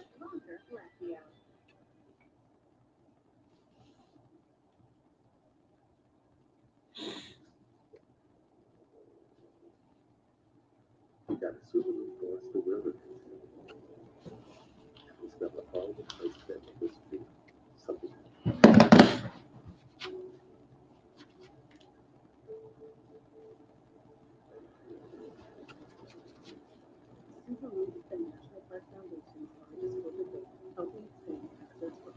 How do I love thee? Let me count the ways. Love can get a little messy. Good thing there's resolve. Love the love, resolve the mess. Maximizes productivity this quarter. Should have bought Dixie. These weak store brand plates are risky business. Big thumbs down. Next time, get Dixie Ultra Plates, 3 times stronger than the leading store brand. Dixie, make it right. This program is brought to you in part by McCormick. It's gonna be great. Whether it's a last second bake sale, Taco Tuesday, or a meal for your future in-laws, it's gonna be great. With McCormick by your side for over 130 years, it's gonna be great. You heard about this different.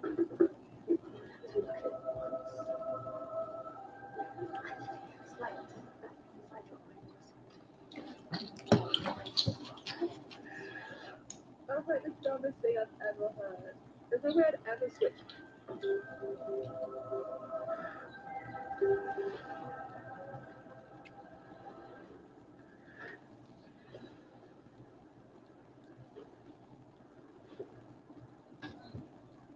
Other universities didn't fit into my life. They said I'd have to quit my job to go to school. She said it would take me 4 years to graduate. They said I have to take tests when they tell me to. They said my degree would cost a fortune, but I didn't have to listen to them because IWN doesn't. Graduate on Georgia, WGU, the University of U. I am in love with my child. You just told me he felt off the back, hits any surface, and there's no damage to you. Go to mixhouse.com and pay sizing, filters, and it really makes it fit the decor of your home. Order now and get up to 50% off. Why do I keep a few members smart grid? So I can keep them all guessing. So I know their name, but in their name. level. Because when your bed is this smart, you sleep at the right temperature all night. That's why 80% of NFL players choose the Sleep Number Smart Bed. They love extra projects. Come on in. 4Imprint takes the stress out of ordering promotional items. Get the high quality products you need at 4Imprint.com. The yogurt shop case. I have seen a lot of death, but never anything to compare to this.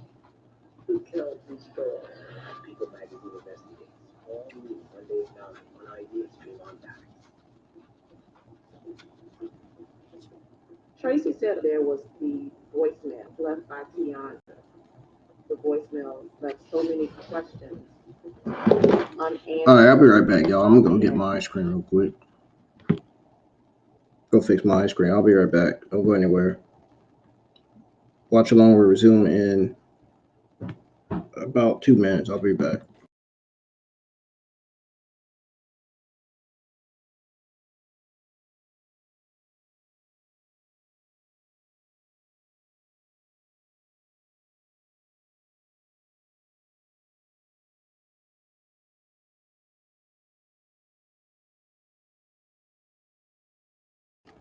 Gonna go fix my ice cream real quick, and I'll be back, y'all.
Ladies and gentlemen, I'm back, and now there are 48 hours in ID. Evil lives here. Disappear. Watch along. Shall continue. And it actually led to the speculation that they really were abducted. This was orchestrated. It was planned, and they were trying to find out who. Did you hear it? Yeah, I heard it. I heard it. And tell me what you remember. She said, Mom, Georgia, she said something about Victoria Kate. Okay. And did you hear it? Get that ice cream. Yeah, I heard the voice. Yeah. Was there anything mentioned about a cake? Yeah, her exact words. We're going to the store to pick up baby a cake with George. When's your birthday? July 7th. That'll be why they'll get back to get her a cake or something. The thing that's strange about the voicemail is that it mentions George. So there's George Washington, who was Tracey's boyfriend at the time. There was also a neighbor named George. This has caused some confusion in the media because people say, what if she was talking about the other George? Perhaps he should be a suspect. Look at these two Georges. Ask them to take polygraphs. Another thing, Nancy, just because the girl said, hey, George is at the door, doesn't necessarily mean that it was George at the door. Somebody may have presented themselves as George. George, the neighbor, went by a very distinctive nickname that the girls would have called him by. George Senior was also referred to by the family as Porgy. We never called Porgy George, never in our life. We never went by that name. So there's no misunderstanding? No misunderstanding, no. They found the note at 11:50 or so, 11:52 at George Senior's house. She tells George Senior that she's looking for the kids. George Senior used to babysit the kids, remember? Yes. There's a lot of speculation in my mind. Tionda had to be talking about George Washington, Tracey's boyfriend at the time. Would it have been normal for George to want to buy a cake for Vicky's birthday? No. Okay, so what do you think about the message? It was weird to me because, like, how you supposed to go camping and you heard about a cake? If they go to camping on the 6th or something, why would you buy a cake for my birthday if y'all gonna be gone? I always found it odd that it was Victoria's birthday, one of the days that they were supposed to go camping. Speaking with Rita and Victoria, I'm impressed by how much they remember. But I never stopped asking myself different questions as to, if you're going on a camping trip, why go to the grocery store for Victoria? Another thing that's strange about the voicemail is that outside of the family, no one has ever been able to confirm its existence. Some people say that it was accidentally deleted. Some people say it's in the possession of the FBI. But no one that I've spoken to in law enforcement has been able to confirm the existence of the voicemail. But multiple family members say that they did hear it. I recorded it from the speaker on there with my phone. Okay. And I took it and sent it to my email address as an audio file. Okay. You sent the recording to your email? Email, yes. Do you still have it? I do. Can we hear it? I can't. I mean, I would love to be able to access it, but if I don't put the correct code in to get it, because I had technical help to protect my email, if I could, I would, but I'm sure that it'll destroy it. Okay. While re-interviewing the family, their statements have me questioning some things. The note and the voicemail. In my opinion, it feels like everybody has a different story. I have to explore this more. Shalia Smith, Tracey's aunt, has a copy of the message. I begged her to give that to me. I told her I'd fly anywhere in the world on my own dime with a tech from Chicago to get that message. And we have never, to this day, heard that message. This whole situation is just, and like I told you, this is really a messed up situation. She's holding on to it. Why would that doesn't make sense? Why would anybody hold that message? What do you think about that message? Well, Is it real? it had to be if she left the message on the phone. There is really a message that Tionda left. Right, because George is at the door. George Washington has also confirmed to the media that he, quote, took Tracey to work that morning, but denied showing up at the apartment later when the girls allegedly called their mom to say someone was at the door. I asked George Washington about that message. What did he say? He said, I don't know why she would say I was at the door. I wasn't there. Did you ever speak with Tracey about what happened? Well, after I got there, she was still being questioned by the police department, Chicago police. Bradley, a single mother of four, she's had to withstand the subtle and not so subtle accusations that she somehow was to blame for the girl's disappearance. How were you feeling about the police when they took you in to question you and talk to you more than one time? Am I right about it? How did you feel about that? I felt really kind of angry. Okay, you felt like you were being tortured. They hit the table, you know, with those damn kids.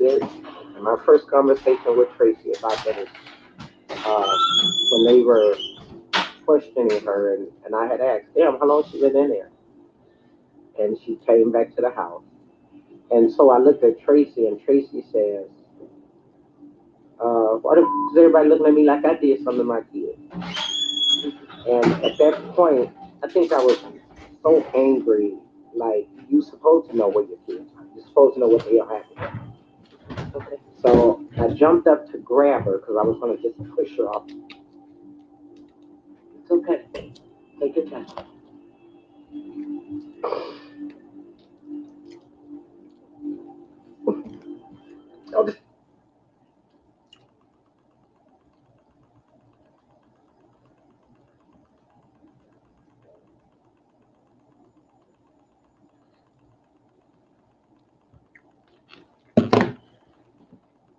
Did you feel about that? I felt really kind of angry. Okay, you felt like you were being tortured. They hit the table, you know, with those damn kids. And my first conversation with Tracey about that is when they were questioning her, and I had asked them how long she been in there, and she came back to the house, and so I looked at Tracey, and Tracey says, "Why is everybody looking at me like I did something to my kids?"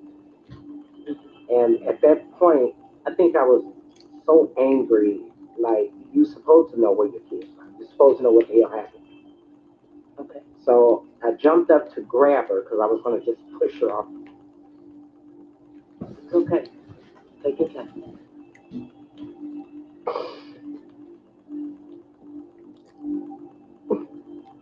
I just wanted to push her out the window.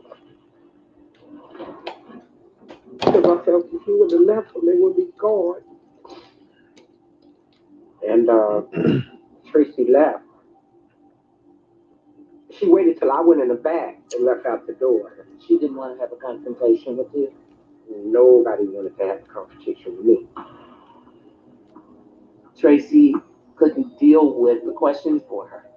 In a citywide manhunt, we're looking at everybody. Whether you're the mother, the brother, sister, father, it doesn't matter. We need some answers.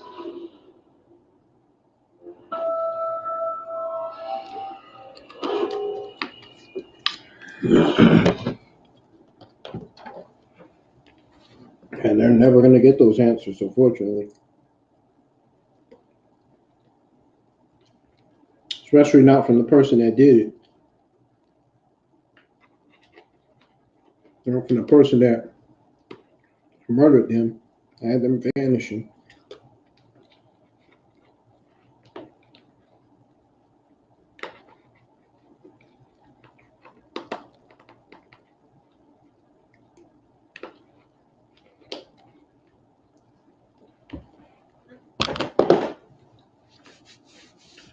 Oh,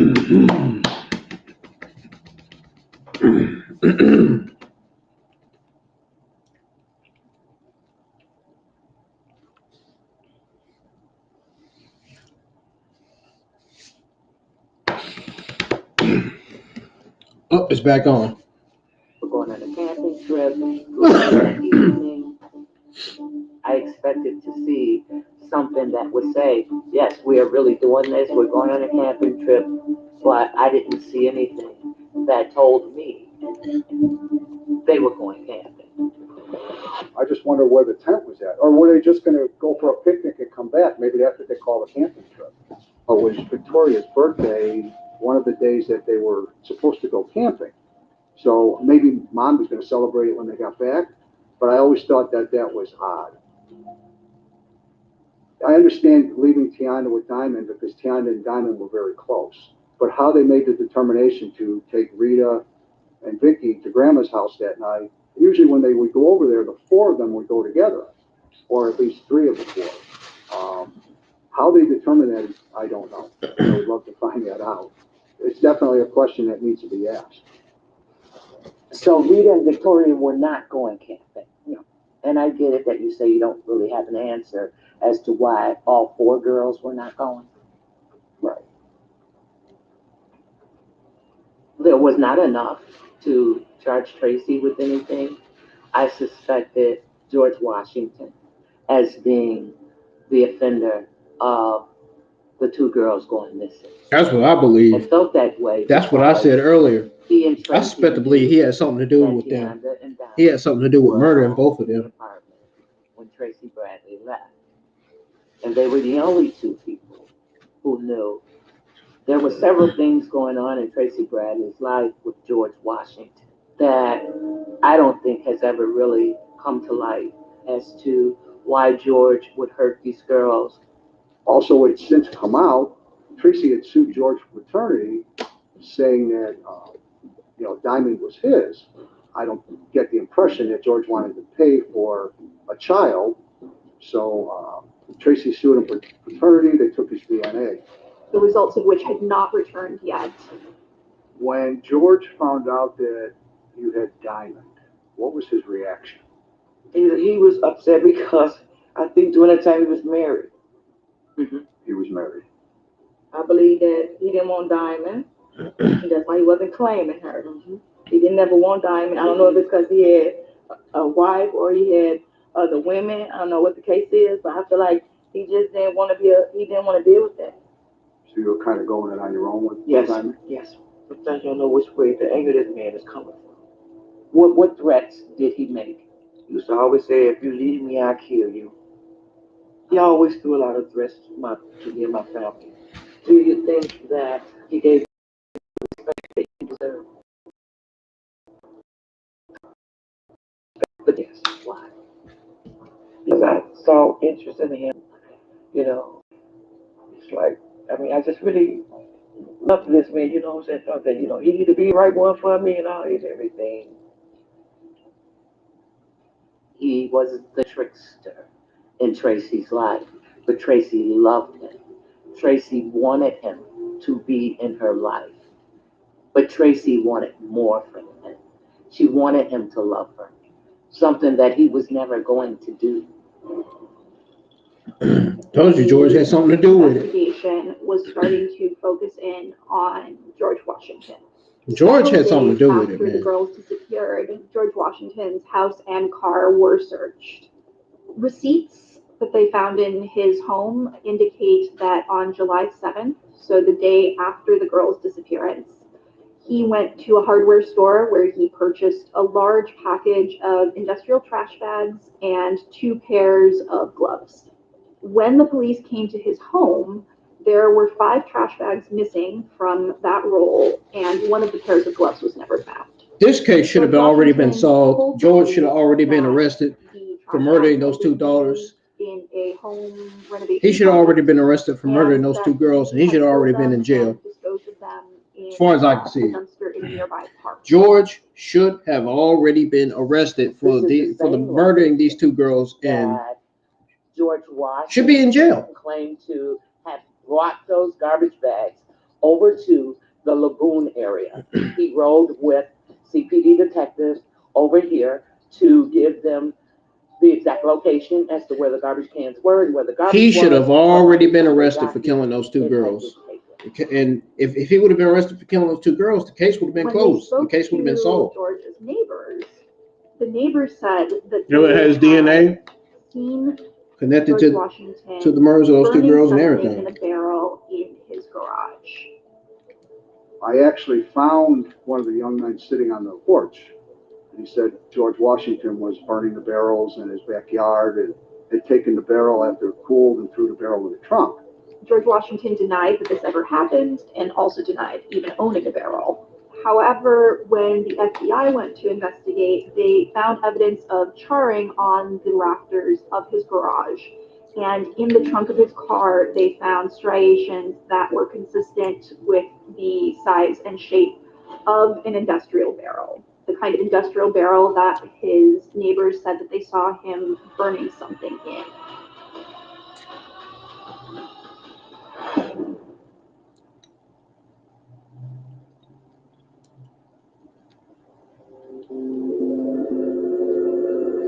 George should have been a suspect of the disappearance of Diamond and Tionda Bradley. He should have been a suspect. He should have been charged for murdering those two girls.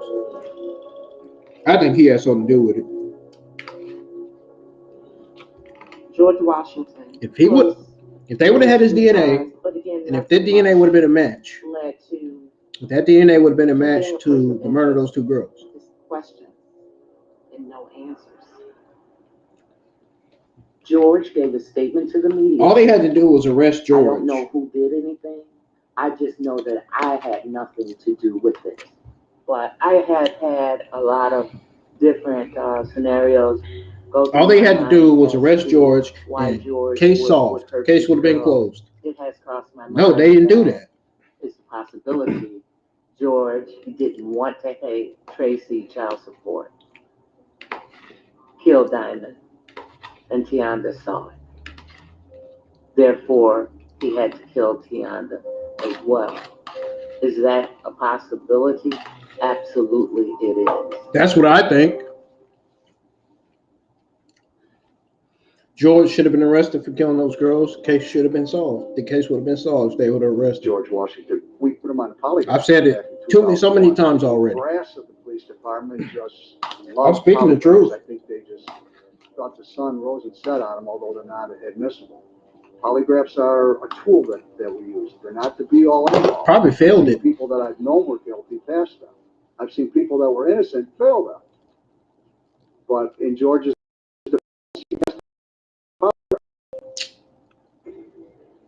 that still doesn't rule him out. Wherever the girls are, they went with someone that they knew. And then all of He's still a suspect. He still should be considered a suspect. Where it led all of us to believe if he didn't do it, he knows something. And what is he hiding? George, can we talk to you for just a moment? No comment at all. There's no comment at all, okay? There was not enough to charge George with anything, charge Tracey with anything. At this point, they're just two people that might have the answers to the last steps that Tionda and Diamond took inside of that apartment. After a few days of the investigation, Tracey shut down. Tracey stopped communicating with the police department when the questions for her got tough. I get it. I understand that.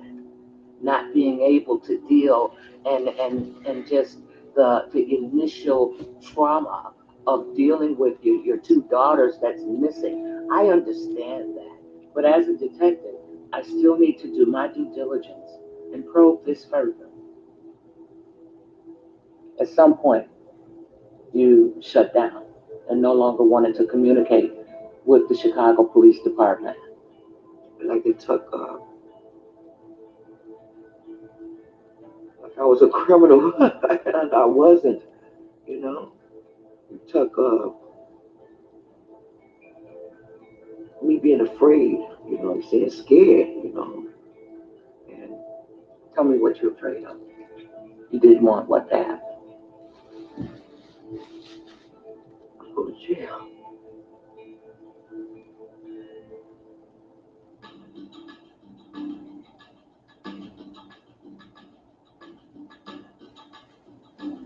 I took Rita in Victoria to school. Well, you know, they follow me everywhere, detectives and everything. And detectives get out the car, threw me to the gate, put me in the car, had me handcuffed and everything. Now they take me through a tunnel and stuff. They take me out through there. So the Sarge came in and he found out who I was, and he told them, take the damn handcuffs off right now. Why did they arrest you? For no reason. No reason at all.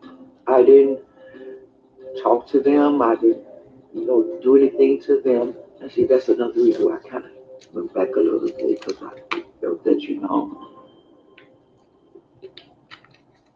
You felt what? disrespectful.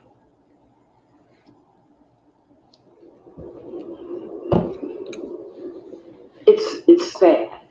It's sad she shut the police department down when they were trying to help her. But it doesn't make sense. It just doesn't make sense. Well, she had, I think, 2 arrests her entire life. I know that.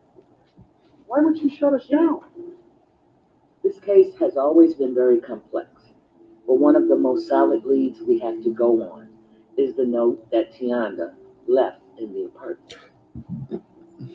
After a certain amount of time, the note that Tionda left, it was examined by law enforcement, and it was confirmed that it was her handwriting. Would Tionda have left the note on her own? Reading it, I'm like, nah, that's not the way Tionda speaks. Well, Tionda did have a minor reading disability. Okay. That's why she was in summer school, but she had reading problems. Okay. For example, if you said need, like the word I need to go, it'll be I need, but it might have been N-E-I-D versus N-E-E. Do you think I still believe George had something to do with it. I think she wrote it. She was forced to write it, but it was her handwriting because we never had to write a note when we knew my mom's number. If we was always in hospital, so we'll call her. My sister Faith pulled out another note that Tiana had wrote and compared the two. The grammar doesn't sound like it. It doesn't match. It doesn't match. I felt that it had to be somebody that they knew who forced Tionda. But who? George.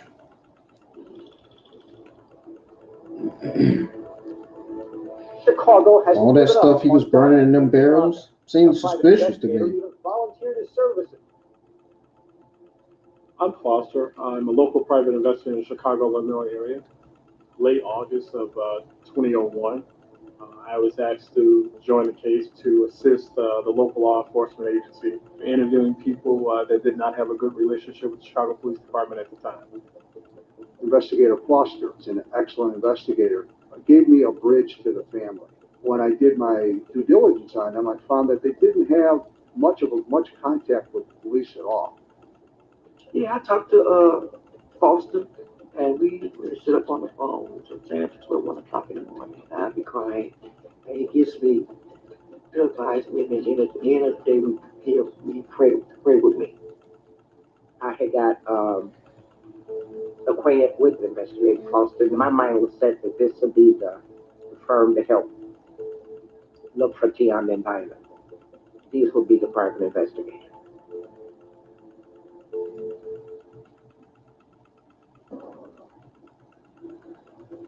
With Diamond, before her disappearance, Tracey had asked George to take a paternity test, and 3 weeks after the girls disappeared, but after George Washington's house and car were searched, the results today came back. DNA testing was completed, and it's safe to say that the test came back positive that George Washington is the father of Diamond. Yes. that right there, makes the hairs kind of go up on my neck because there could be several things that could have taken place, especially George was so determined to not pay child support. It just brings to light, so many other conclusions that we can come to about what happened to Tionda and Diamond.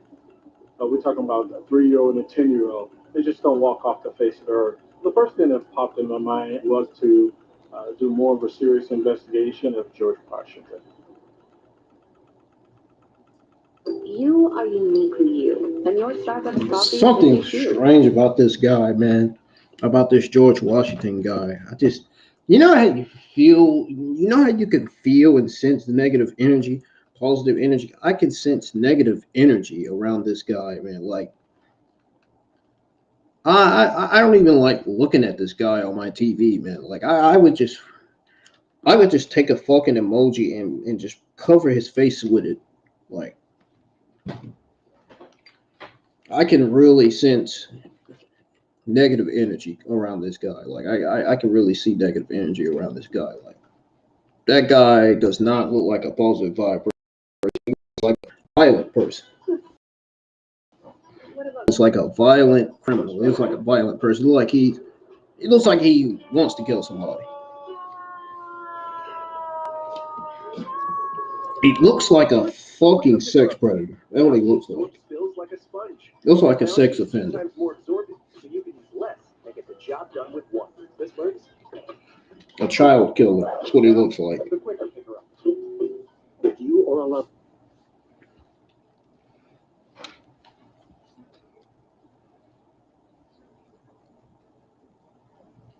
And I'm serious. I'm dead serious when I say all this. Attorney came back positive that George was the father of Diamond. It came positive that George was the father of Tionda. George got out from underneath paying paternity.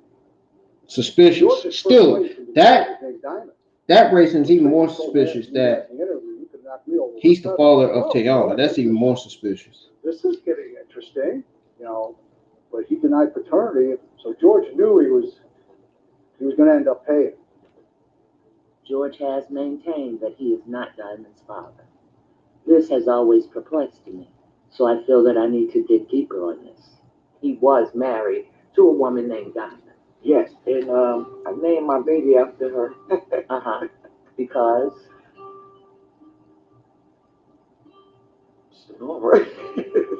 yeah, he just didn't want. I don't think he really wanted me to have that baby. He was upset. He was just upset, He was upset. Now she's laughing about it. He already lied that he as if it's funny. Didn't have any kids because he had the vasectomy. So when Diamond came, I knew he lied about that. And then when he lied to you a lot, yeah, exactly.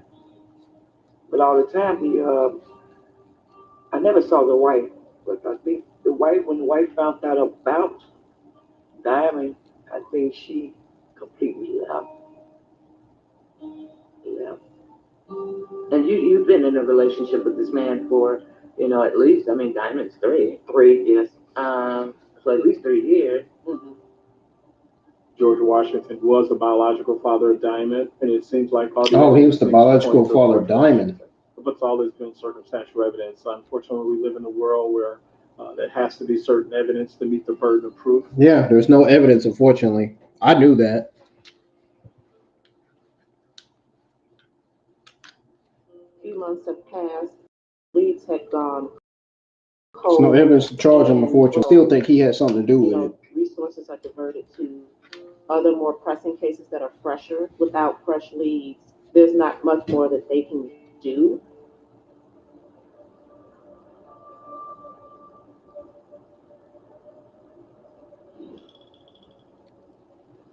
September 11th, 2021. World Trade Center, both towers gone, and we are all witnesses to it, and to some degree we are all victims.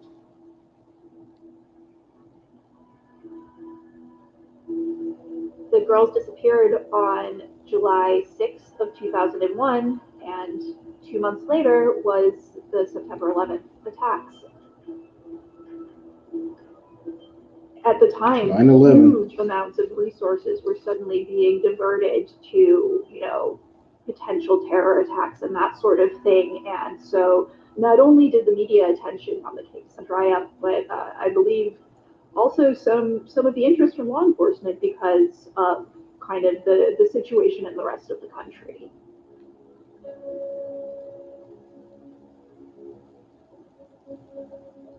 My niggas on my side. I'm staying in the house 24/20. All these my side. No more. I ain't stop that. I think the further that the Bradleys got from the day of the disappearance, the more difficult things became.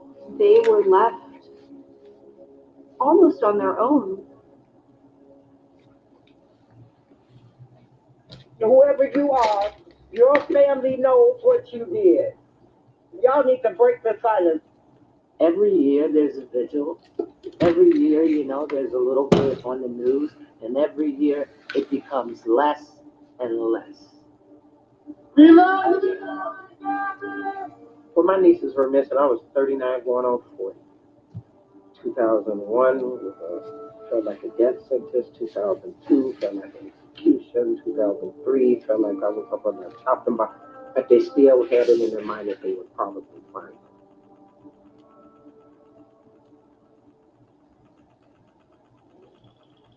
May 4th, 2005, 4 years. 4 difficult years later, Tracey Bradley's prayers have yet to be answered. Some leads were coming in that could just change the trajectory of an investigation, including a discovery of some bones. And when that came across, it was immediate, let's find out what's going on. Well, the missing persons case, that's a total game changer. Some bones were found. Yeah.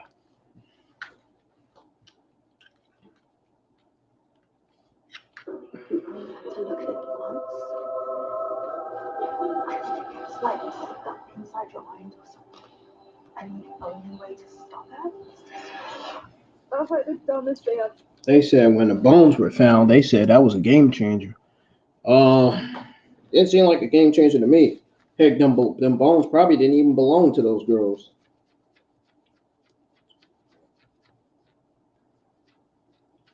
Probably belonged to victims of a killing.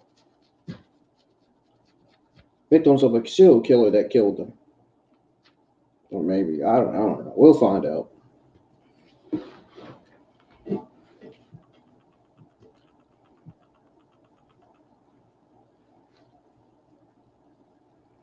Find out.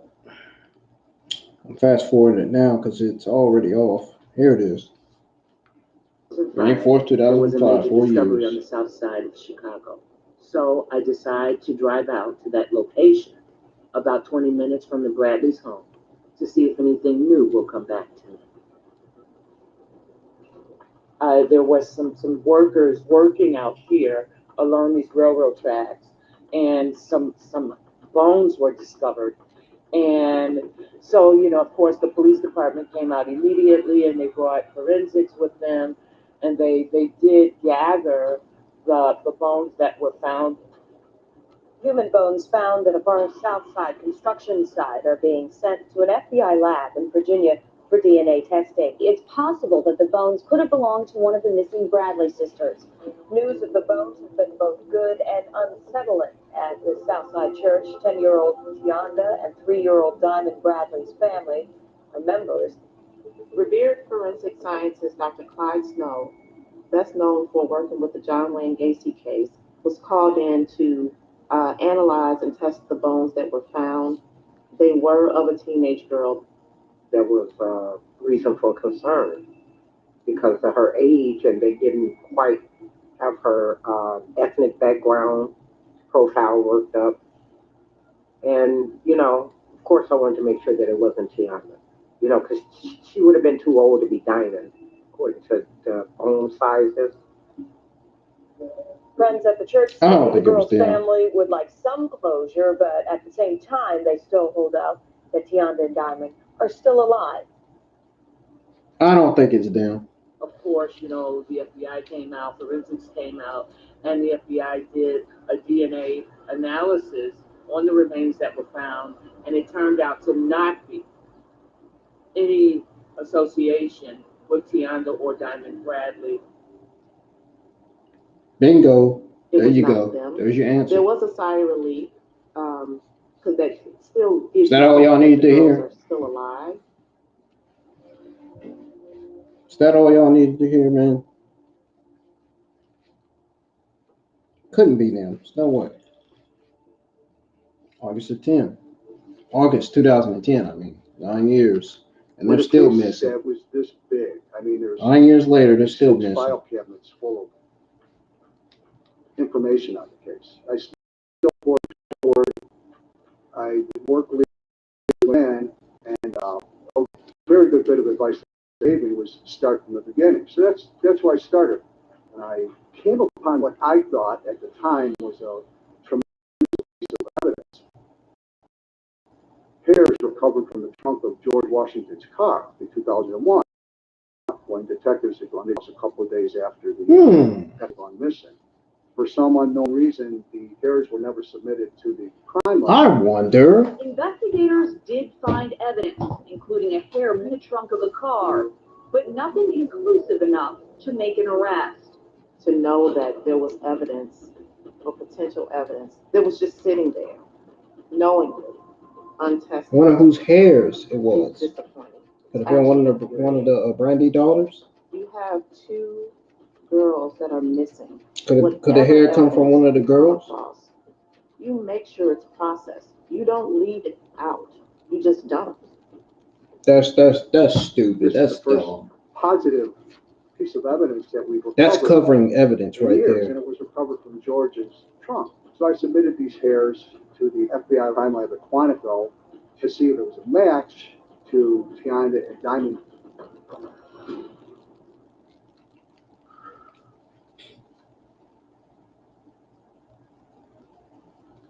You just don't do that, man. That's just wrong.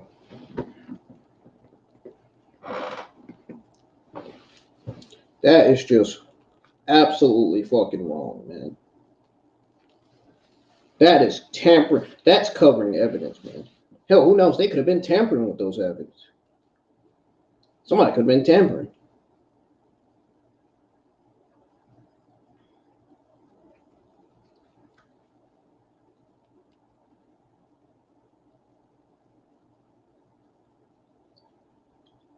You just can't do that. The evilest shit that people do, man, it's fucking sad. Sad as fuck. It really is. Dumbest shit people do. State's attorney's office with an assistant state's attorney that was, I was keeping up to date on the case, and we got a call that the hair came back a mitochondrial match to Tionda and Tracey, and I was ecstatic. Tionda and Tracey? The state's attorney's office kind of tempered my enthusiasm by saying it wasn't going to be enough to bring anybody in. And I'm not an expert on that kind of stuff, so kind of burst my balloon at that point.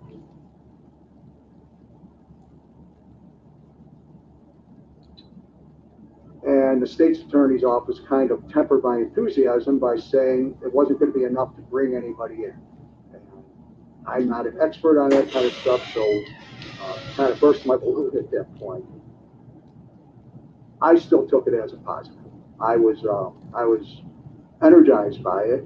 That does sound a bit incriminating when you hear it on its face, but you know, there are a variety of ways that may have happened. The little girl may have put her backpack in Tracey's boyfriend's car on her way to school one day, or she may have placed an object in the trunk that may have had a piece of her hair on it, and so there just wasn't enough evidence. George had always denied that the hairs were in his trunk for any suspicious reasons, but I still have questions. In a prior interview, Washington had said he used to put the kids in the trunk and sneak them into the drive-in. Well, I couldn't find any drive-ins that were open in the Chicagoland area back in 2001. Most of them were closed. Did you and George and the girls ever go to a drive-in? A drive-in theater that you can recall? Or a movie theater for that matter? I can't recall. All right. Do you ever recall George putting your girls in the trunk of his car to sneak them into a drive-in? No. Why would he say he took your girls and you to drive in? Why would he say that? When you say that he took me to drive-in, I don't recall. He taking me to no drive-in. He said that. Never happened. You never remember nothing about it.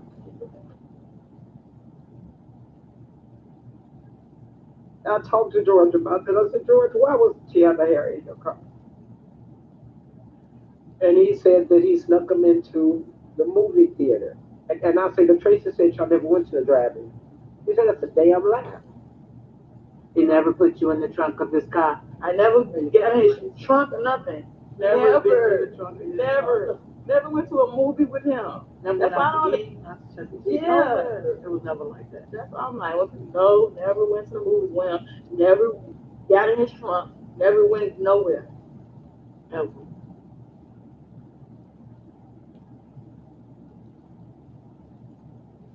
In 2003, there was a very interesting development that piqued our interest. Tracy had another baby, George Washington. Now there's a little boy, George Jr. And so George took her to court in 2011 to get custody. I believe that George played mind games with Tracy. He would make her feel like, he loved her at sometimes, and then at other times he would make her feel like, she was the dirt under his feet. Eventually, he had a second baby. Yes. Which is George Jr. Yes. You lost custody of George Jr. Yes, I did. Oh, the best fight I can. I could. Then I didn't have a lawyer. I didn't have no money. You know what I'm saying? He disappointed you in your life. And you feel like he stole your children out of your life. I feel like he snatched a lot of stuff from me. Okay. My dignity, my heart, my mom. I know she's passed away. She's turning over now. My children. Me. Knowing that they're not in the house with me, can't sleep sometimes. To live in fear is no way to live.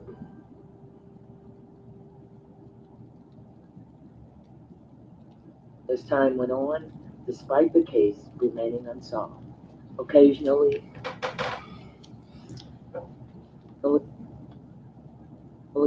the media would revisit the story, which has helped in keeping this case present in people's minds.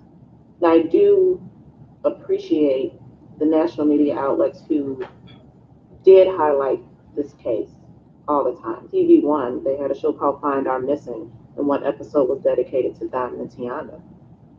We reached out to George Washington via Facebook, and he responded. He said he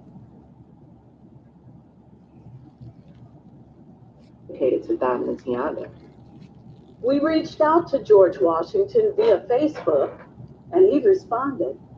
He said he wouldn't agree to an interview, but he did say this.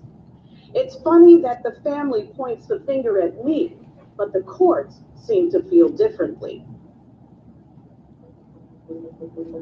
A woman in Indiana named Letitia Hicks commented on that piece on their website, saying that she had information about where George Washington was the day that the girls disappeared, and that information implicated him in their disappearance.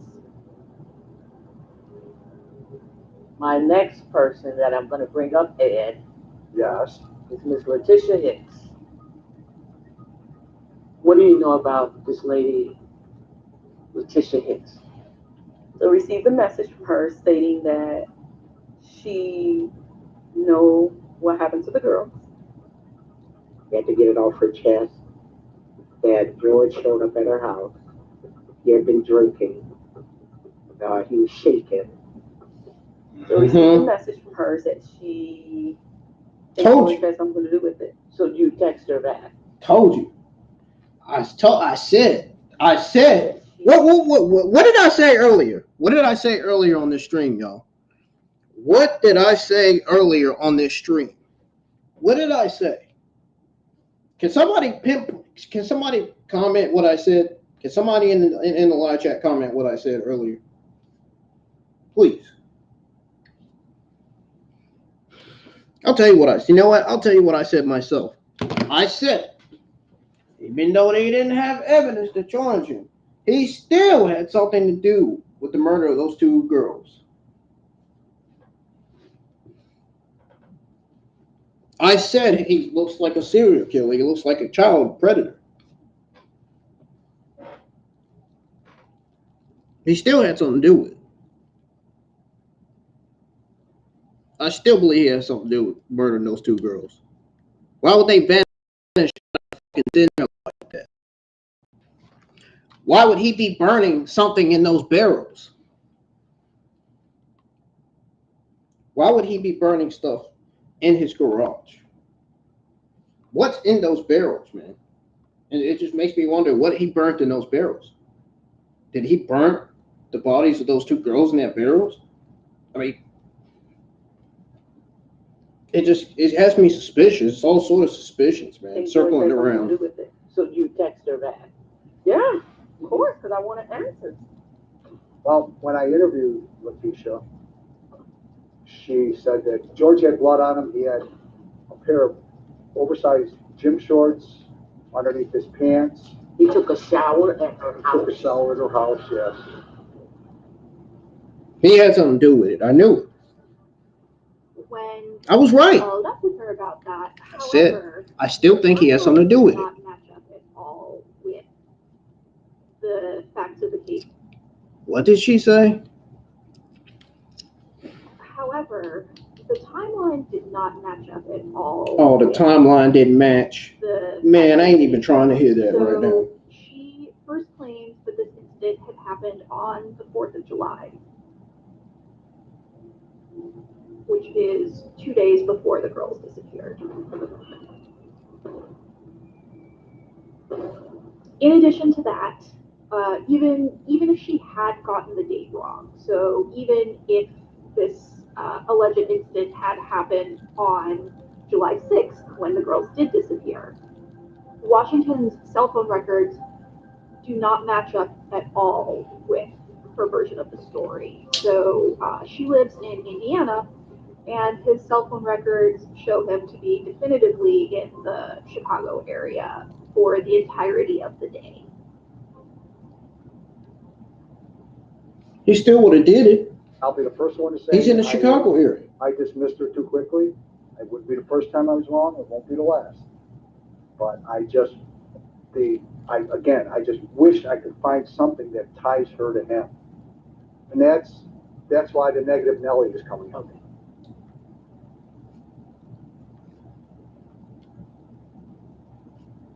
Despite the fact that this case is 22 years old, every year brings new surprises, and in May of 2023, I learned of a new development. Good afternoon. We begin today with a possible break in a Chicago missing persons case that's more than 20 years old. A woman claims she is Diamond, and she's gone to the FBI. Here with Diamond Bradley. This is Diamond Bradley. Can I see your spot? You have the spot. Shalia Bradley Smith said this young woman submitted a swab of DNA and fingerprints at an FBI office in Texas earlier this week. If what this woman in Texas is saying is true, this could be the biggest break in the case in 22 years. They said Bradley family and I decided to fly to Texas, where this woman is located, to try to meet her and see if there's any truth to her story. Except this woman claimed to be Diamond. We're sitting here with Tracey Bradley and April Bradley and Investigator Foster, and we have traveled from Chicago to Houston, Texas, all because a young lady put on TikTok that she is Diamond Bradley. And Tracey's feeling was that you wanted to come here to meet the girl that could possibly be your daughter. Yes. Just to meet my daughter. Because I've been missing for 22 years. And you would know immediately. And I would know immediately if, to know that that's my daughter. Yes. If she really are dying, and I want to make sure that she gets the help that she needs. It's gonna be embarrassing. So I ended up FaceTiming her while I was at work. And I just asked her, I said, what made you think that you're dying? And her response was the way that she grew up, and her parents are treating her wrong every time I ask a question about where I'm from. And I said, well, you know what? I have the right person for you to get in contact with. So that's when I contacted Detective Foster. So all of these conversations has led us to where we are right now, right here at this moment.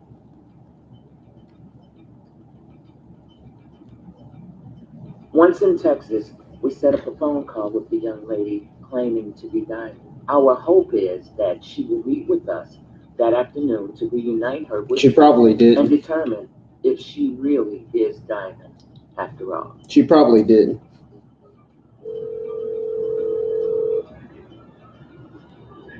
Yes, I'm here. I'm here.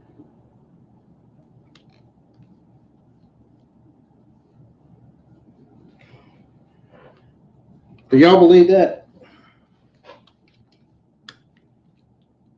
Not buying it. I'm not buying it. It's a Troy, man. They just trolling the investigation, man. Whoever this is had to be trolling the investigation, man, or something, man. I mean, how in the world are they gonna say? How in the world is this person gonna come out and say that she's done? If you're missing for 22 years, there's no way you'd still be alive. Right? You're missing for 22 years. There's no way you'd still be alive. You'd be dead by now. If somebody murders you and you're out there, your bones still out there for 22 years. No, there's no way you're gonna be. There's no way you're gonna come out 22 years later and say, "I've died." Really? Really, man? I'm not buying this. I'm not buying it for 1 second. I'm not believing this for 1 second, man. I'm here. If it's not no DNA came in, why did y'all fly all the way from Chicago to Houston? Like what was the point? Like it's weird. Because the mother of Diamond wants to be her daughter. That's all. Okay, that's fine. I understand that. But why does she want to meet her without a DNA? Listen, we don't. Why does she want to meet her without a DNA? Listen, we don't know when the DNA is gonna come back. At the end of the day, we are here trying to unite a family. That's all we're here for.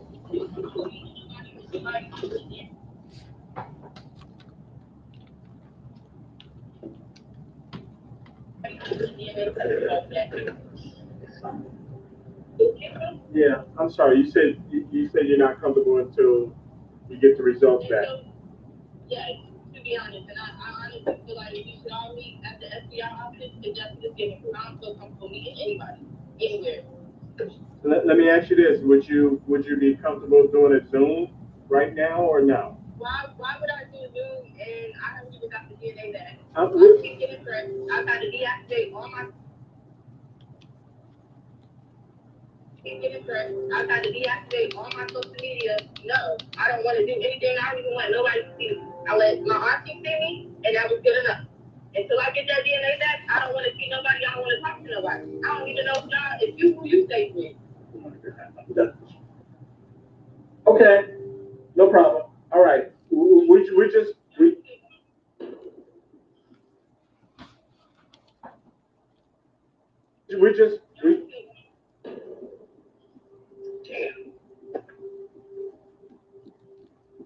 Now it makes me feel like it's just bull.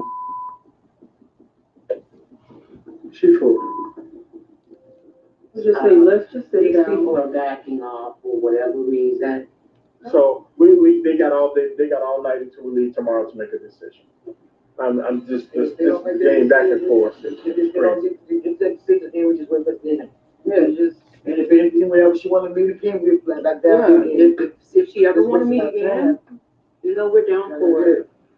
Father God, as we stand here as humble as we are, looking for a resolution, Father God, guide us, give us understanding, give this mother, Father God, your son's blood that the family is looking to reunite with this individual who claimed to be dying. The DNA results did not come back while we were in Texas and have yet to be revealed. But back in Chicago, the family has not lost hope.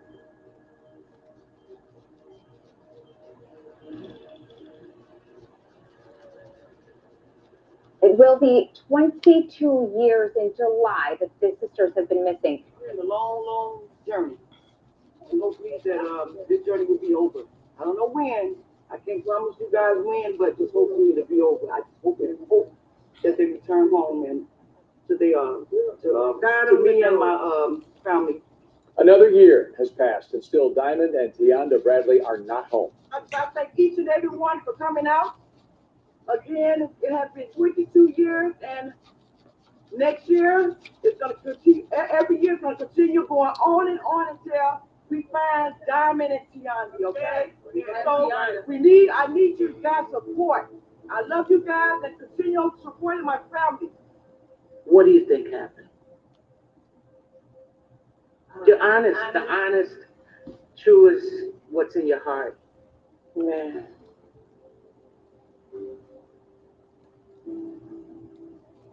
Okay.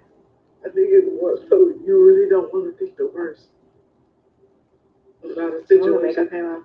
I still be thinking it's a possibility, but I have my days. I feel like that girl right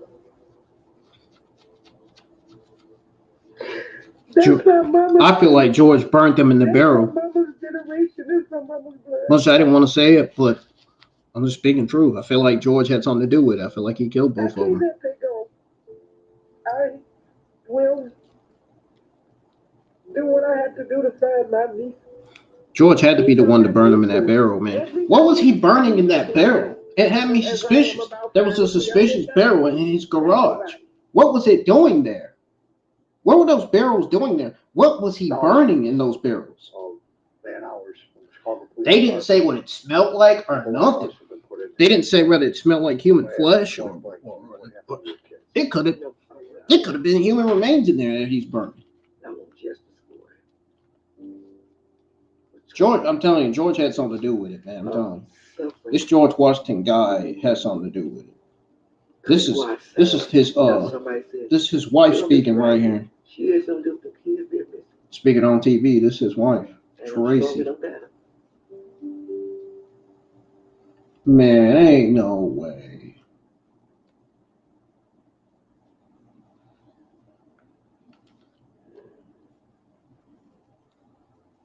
And guess what it says? It says, during Pam's interview with Tracey, she receives a stunning report that calls the fundamental facts of this case into question.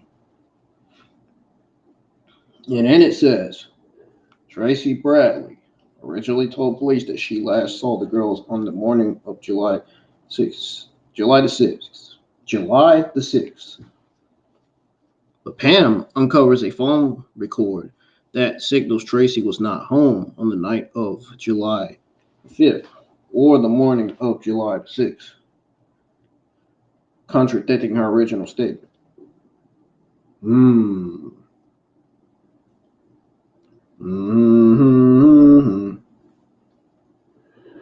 I'm wondering if Tracey was involved in her own daughter's murders. Did she tell George to kill them? We've received some new information that sends our heads spinning about her phone records. So I'm on my way to meet Tracey for a follow-up interview to discuss an inconsistency in her story that has come to light. I have to know what Tracey doesn't want to say, what Tracey's afraid of. Tracy doesn't want to say that her husband killed both of her daughters. That's what she doesn't want to say. After midnight. No, I was at home. You did not go to George Washington's house. No, because I go to work the next day. Just that day on that day midnight. We have to be at work at 7 o'clock. Okay. So here's what's happened. Well, you had previously told me on the night of the 5th, after dropping off Victoria and Greenland, that you were at your place, is that we have some information that calls were made to your home between the hours of 7 and 2 a.m. That's right, so 17 to exact. And you were not home. On the 5th? On, well, 2:17 a.m. is the 6th. And so... 2 a.m.? Yes. And it's going into the 6th? Yes. No, I was at home. Well... We got the facts. We just... Maybe I did. Maybe I did. Okay. Well... We got the facts. Maybe I did. Maybe I did. You did what? But at Mr. Washington house. That night of the 6th. The night of the 6th. Going to the 6th. That is correct. It's a possibility that you left Tiani and Diamond. Go ahead. I'm listening. Possibility that she left. Yeah, but I was at Mr. Washington house. There's a possibility that she left Diamond and Tionda with George Washington. Yeah. See? Yeah, but I have my reasons to still believe that Mr. Washington had something to do with it. I still have my reasons to believe. If they would have arrested him right on the spot, the case would have been closed. It would have been solved and closed. Now the case is still ongoing because they don't want to take the initiative to arrest this guy. This guy, I'm telling you, he has something to do with it. It doesn't matter if there's no evidence against him. He should still be in jail, man.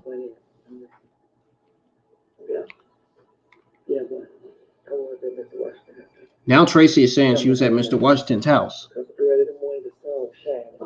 Listen to what she's saying, y'all. Listen to this. And I remember us coming down State Street. We was coming down State Street early in the morning. We took, we never did get on the expressway. Okay. I remember coming down.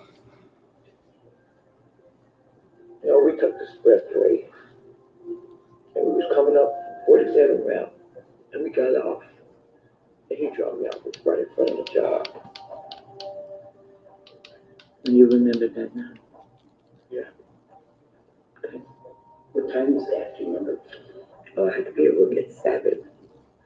Because I had to open up. And I had to, because I was doing serving lunch for the summer school, you know, for the summer school stuff for the kids, park this to be. Mm-hmm.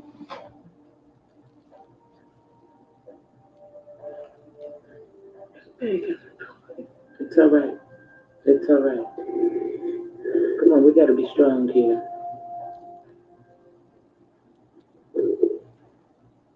So while you were at George's house that night, what did you guys do? I don't know.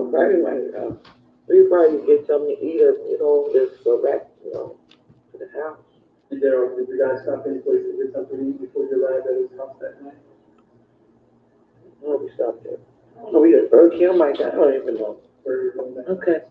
So the question still hasn't been answered. The question is, why did you tell the police department that you last saw your children that morning before you went to work? You can't get the time. I'm sorry? Then just say it, Tracey. It's okay to say it. It's all right to be afraid. It's okay. We're going to see you through this. Tracey has been so inconsistent in her behavior, in her interviews. She nonetheless is now stating, which is totally different from what has ever been reported to CPD, that she didn't leave her house at 6 in the morning and said, Tionda, don't open the door and don't go outside for anybody. She's telling me that she spent the night at George Washington's house.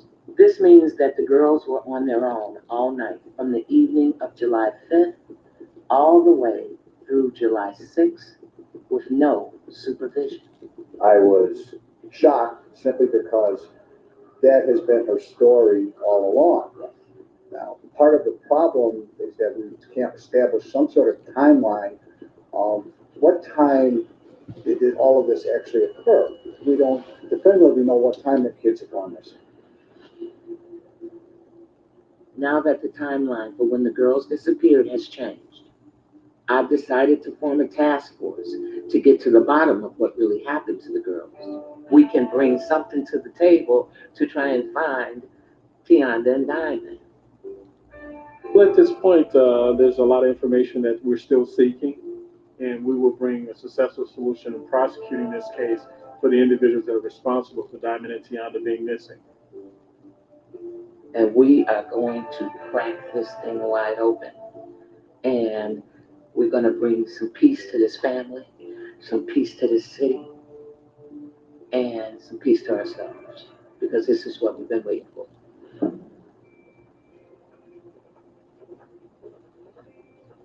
We need to, let the spiders out, clear the webs. Let us get into your secrets. Everybody has secrets. Everything. That's what we are going to do here with working this investigation. I want to know what we don't want. And somebody knows what happened to Tionda and Diamond.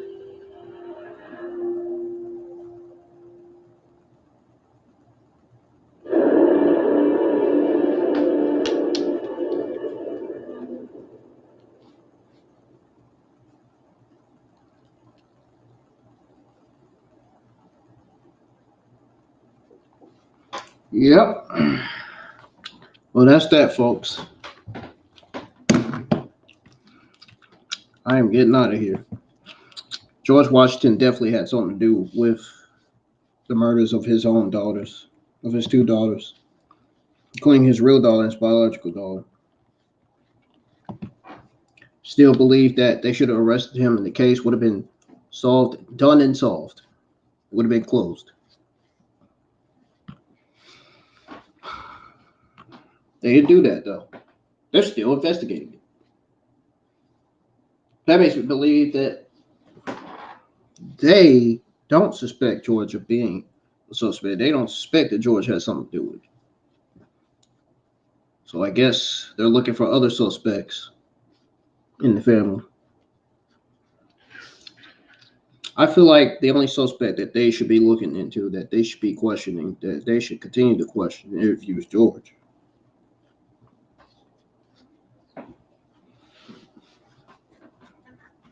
But I'm done with this shit. I'm getting out of here. Oh, actually, before I do get out of here, I'm going to go over the YouTube schedule for this week, folks. We're going to be streaming out a lot of games this week. Going to be live for my watch-alongs, including my AEW Dynamite Collision watch-along. Going to be live with the biggest watch-along on the channel. Going to be live for my AEW All-In watch-along and review. That pay-per-view is going to more than likely steal the show. Not sure if it is. We'll have to find out this Sunday afternoon. It's gonna be taking place in the UK. So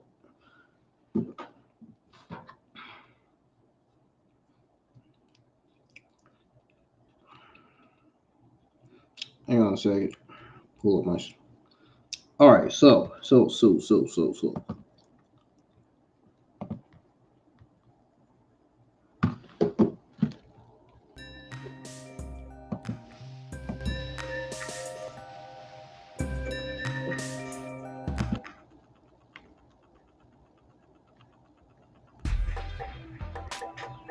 All right. So there won't be no content tomorrow. I'm gonna be taking a break from YouTube tomorrow. I'm only giving myself 1 day off of YouTube, man. So There will be no content Monday. Tuesday, I will be streaming Star Wars Episode 1 Racer from 2 o'clock p.m. to 4 o'clock p.m. After 4 o'clock p.m., I'll be in the live stream getting ready to go to work and stuff. When we do stream Star Wars, when I do stream Star Wars Episode 1 Racing, we will be doing the next pod racing tournament, which will be the third one. And then we'll stream Star Wars again next week and do the last one. And then we'll probably stream that other Star Wars game, the Star Wars Revenge. We'll probably stream that and start doing tournaments on there, if there are some tournaments on there.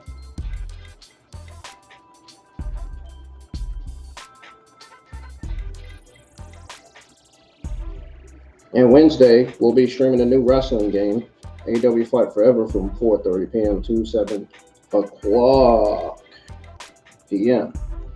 My AEW Dynamite Fighter Fest watch along review will be live from 7:30 p.m. to 11:55 p.m. We're streaming Call of Duty from 1:30 p.m. to 4 o'clock p.m. Friday, we're streaming one of the newest racing games on my PS4 console, Grid Legends. I've already kind of got started on the game, kind of. But we're still gonna do the beginning of the story on that game. Yo, you guys are gonna love this racing game, promise you. I'm already liking it, just based on how I could be able to control my cars, be able to drive them. Excuse me.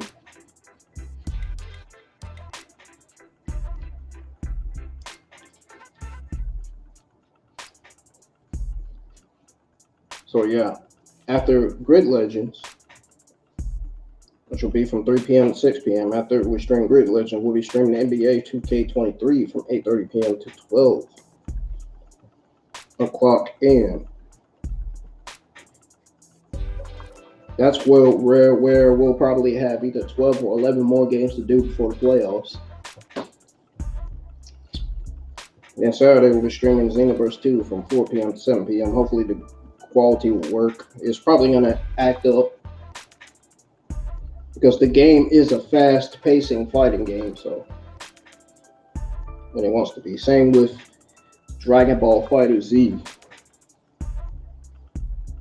My AEW Collision Watch Along review for Collision Episode 10 will be live from 7:30 p.m. to 11:59 p.m. Then Sunday, my very first AEW All In 2023 Watch Along and review will be live from 12:30 p.m. to 5 o'clock p.m.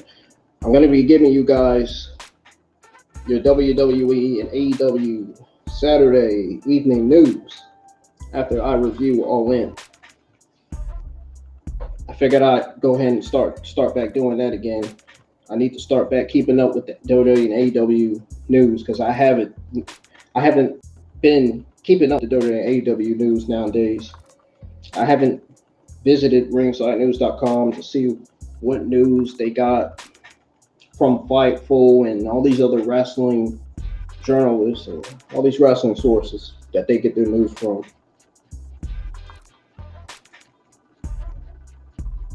I know Edge had his last match last Friday. I was told that from my older brother. My older brother told me that in a message. I was trying to figure out what the hell he was talking about. At first, I didn't know what he was talking about, but then when he told me that Edge had his last match, that's when I said, oh, now I know what he's talking about. So, yes, Edge had his last match last Friday. That was according to my older brother. I found out right after he told me. So, good luck to Edge. Best wishes to him on what he's doing next. He's probably going to be coming after. Who knows? I don't know. There's word spreading around that he could be signing to Impact. There's even word going around that he could be in Impact for a match, or he could be there as a trainer. There's word going around that he could be in the Impact Zone pay-per-view. There's a lot of things going around about Edge possibly coming to Impact. There's rumors going around that Edge could be signing with All Elite Wrestling. I've seen that stuff, but I haven't seen the news on Edge. I've seen the rumors though, and the word going around about him. Edge is not wrestling no more. Edge will be no more. He's not wrestling no more. He's not going to Impact, and he's definitely not signing with All Elite. I think he's going to focus on himself, his wife Beth Phoenix, and his kids.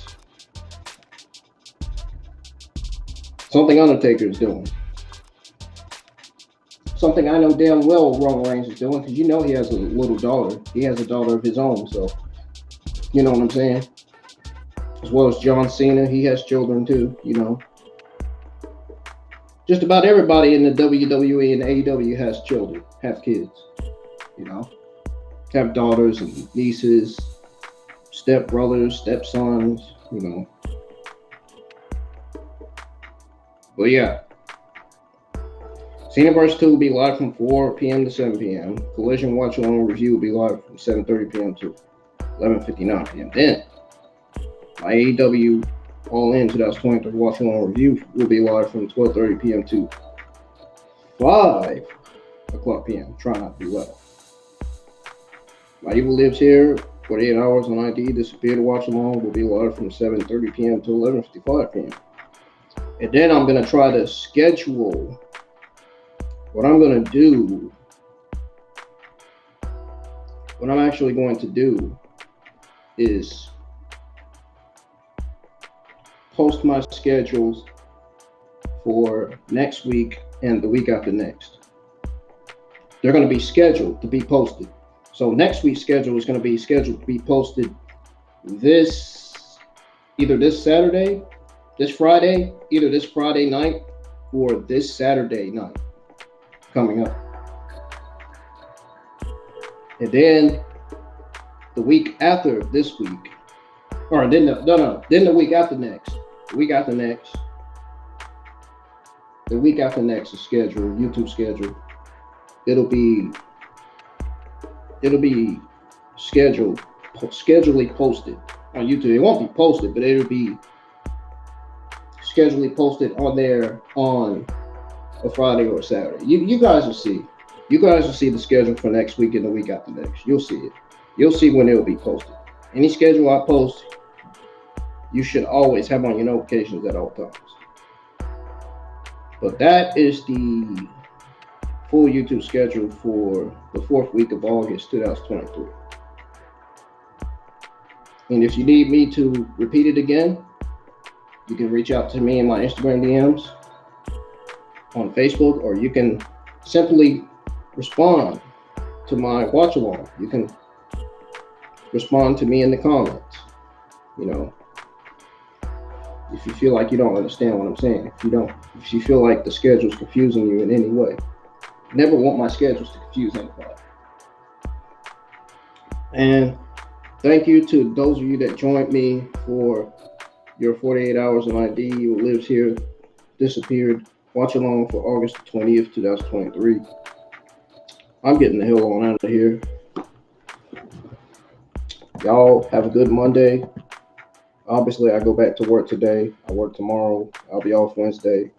I cannot wait to stream that AEW Fight Forever game this Wednesday afternoon. Hopefully, if my job doesn't be short on staff Wednesday, if they do, then I'm going to have to push myself to go in and help. Then that'll force me to miss Dynamite. And I don't want to miss Dynamite. So I hope they have enough people for Wednesday, because I don't want to miss Dynamite. And I really don't want to miss streaming AEW Fight Forever. I really want y'all to see. I want to show y'all proof that I actually have AEW Fight Forever. I actually have the game. I just want to show y'all proof so you'll realize that I'm telling the truth. So, and I want to show you what the AEW Fight Forever game looks like. Anyways, folks, stay safe, stay blessed always, and I will see you guys. I'll see you guys Tuesday afternoon for some Star Wars Episode 1 Racer, where we'll be doing the 3rd car racing circuit tournament. So I'll see you then. Until then, I'll see each and every single one of you Tuesday afternoon. I'll see y'all later. I'm out of here.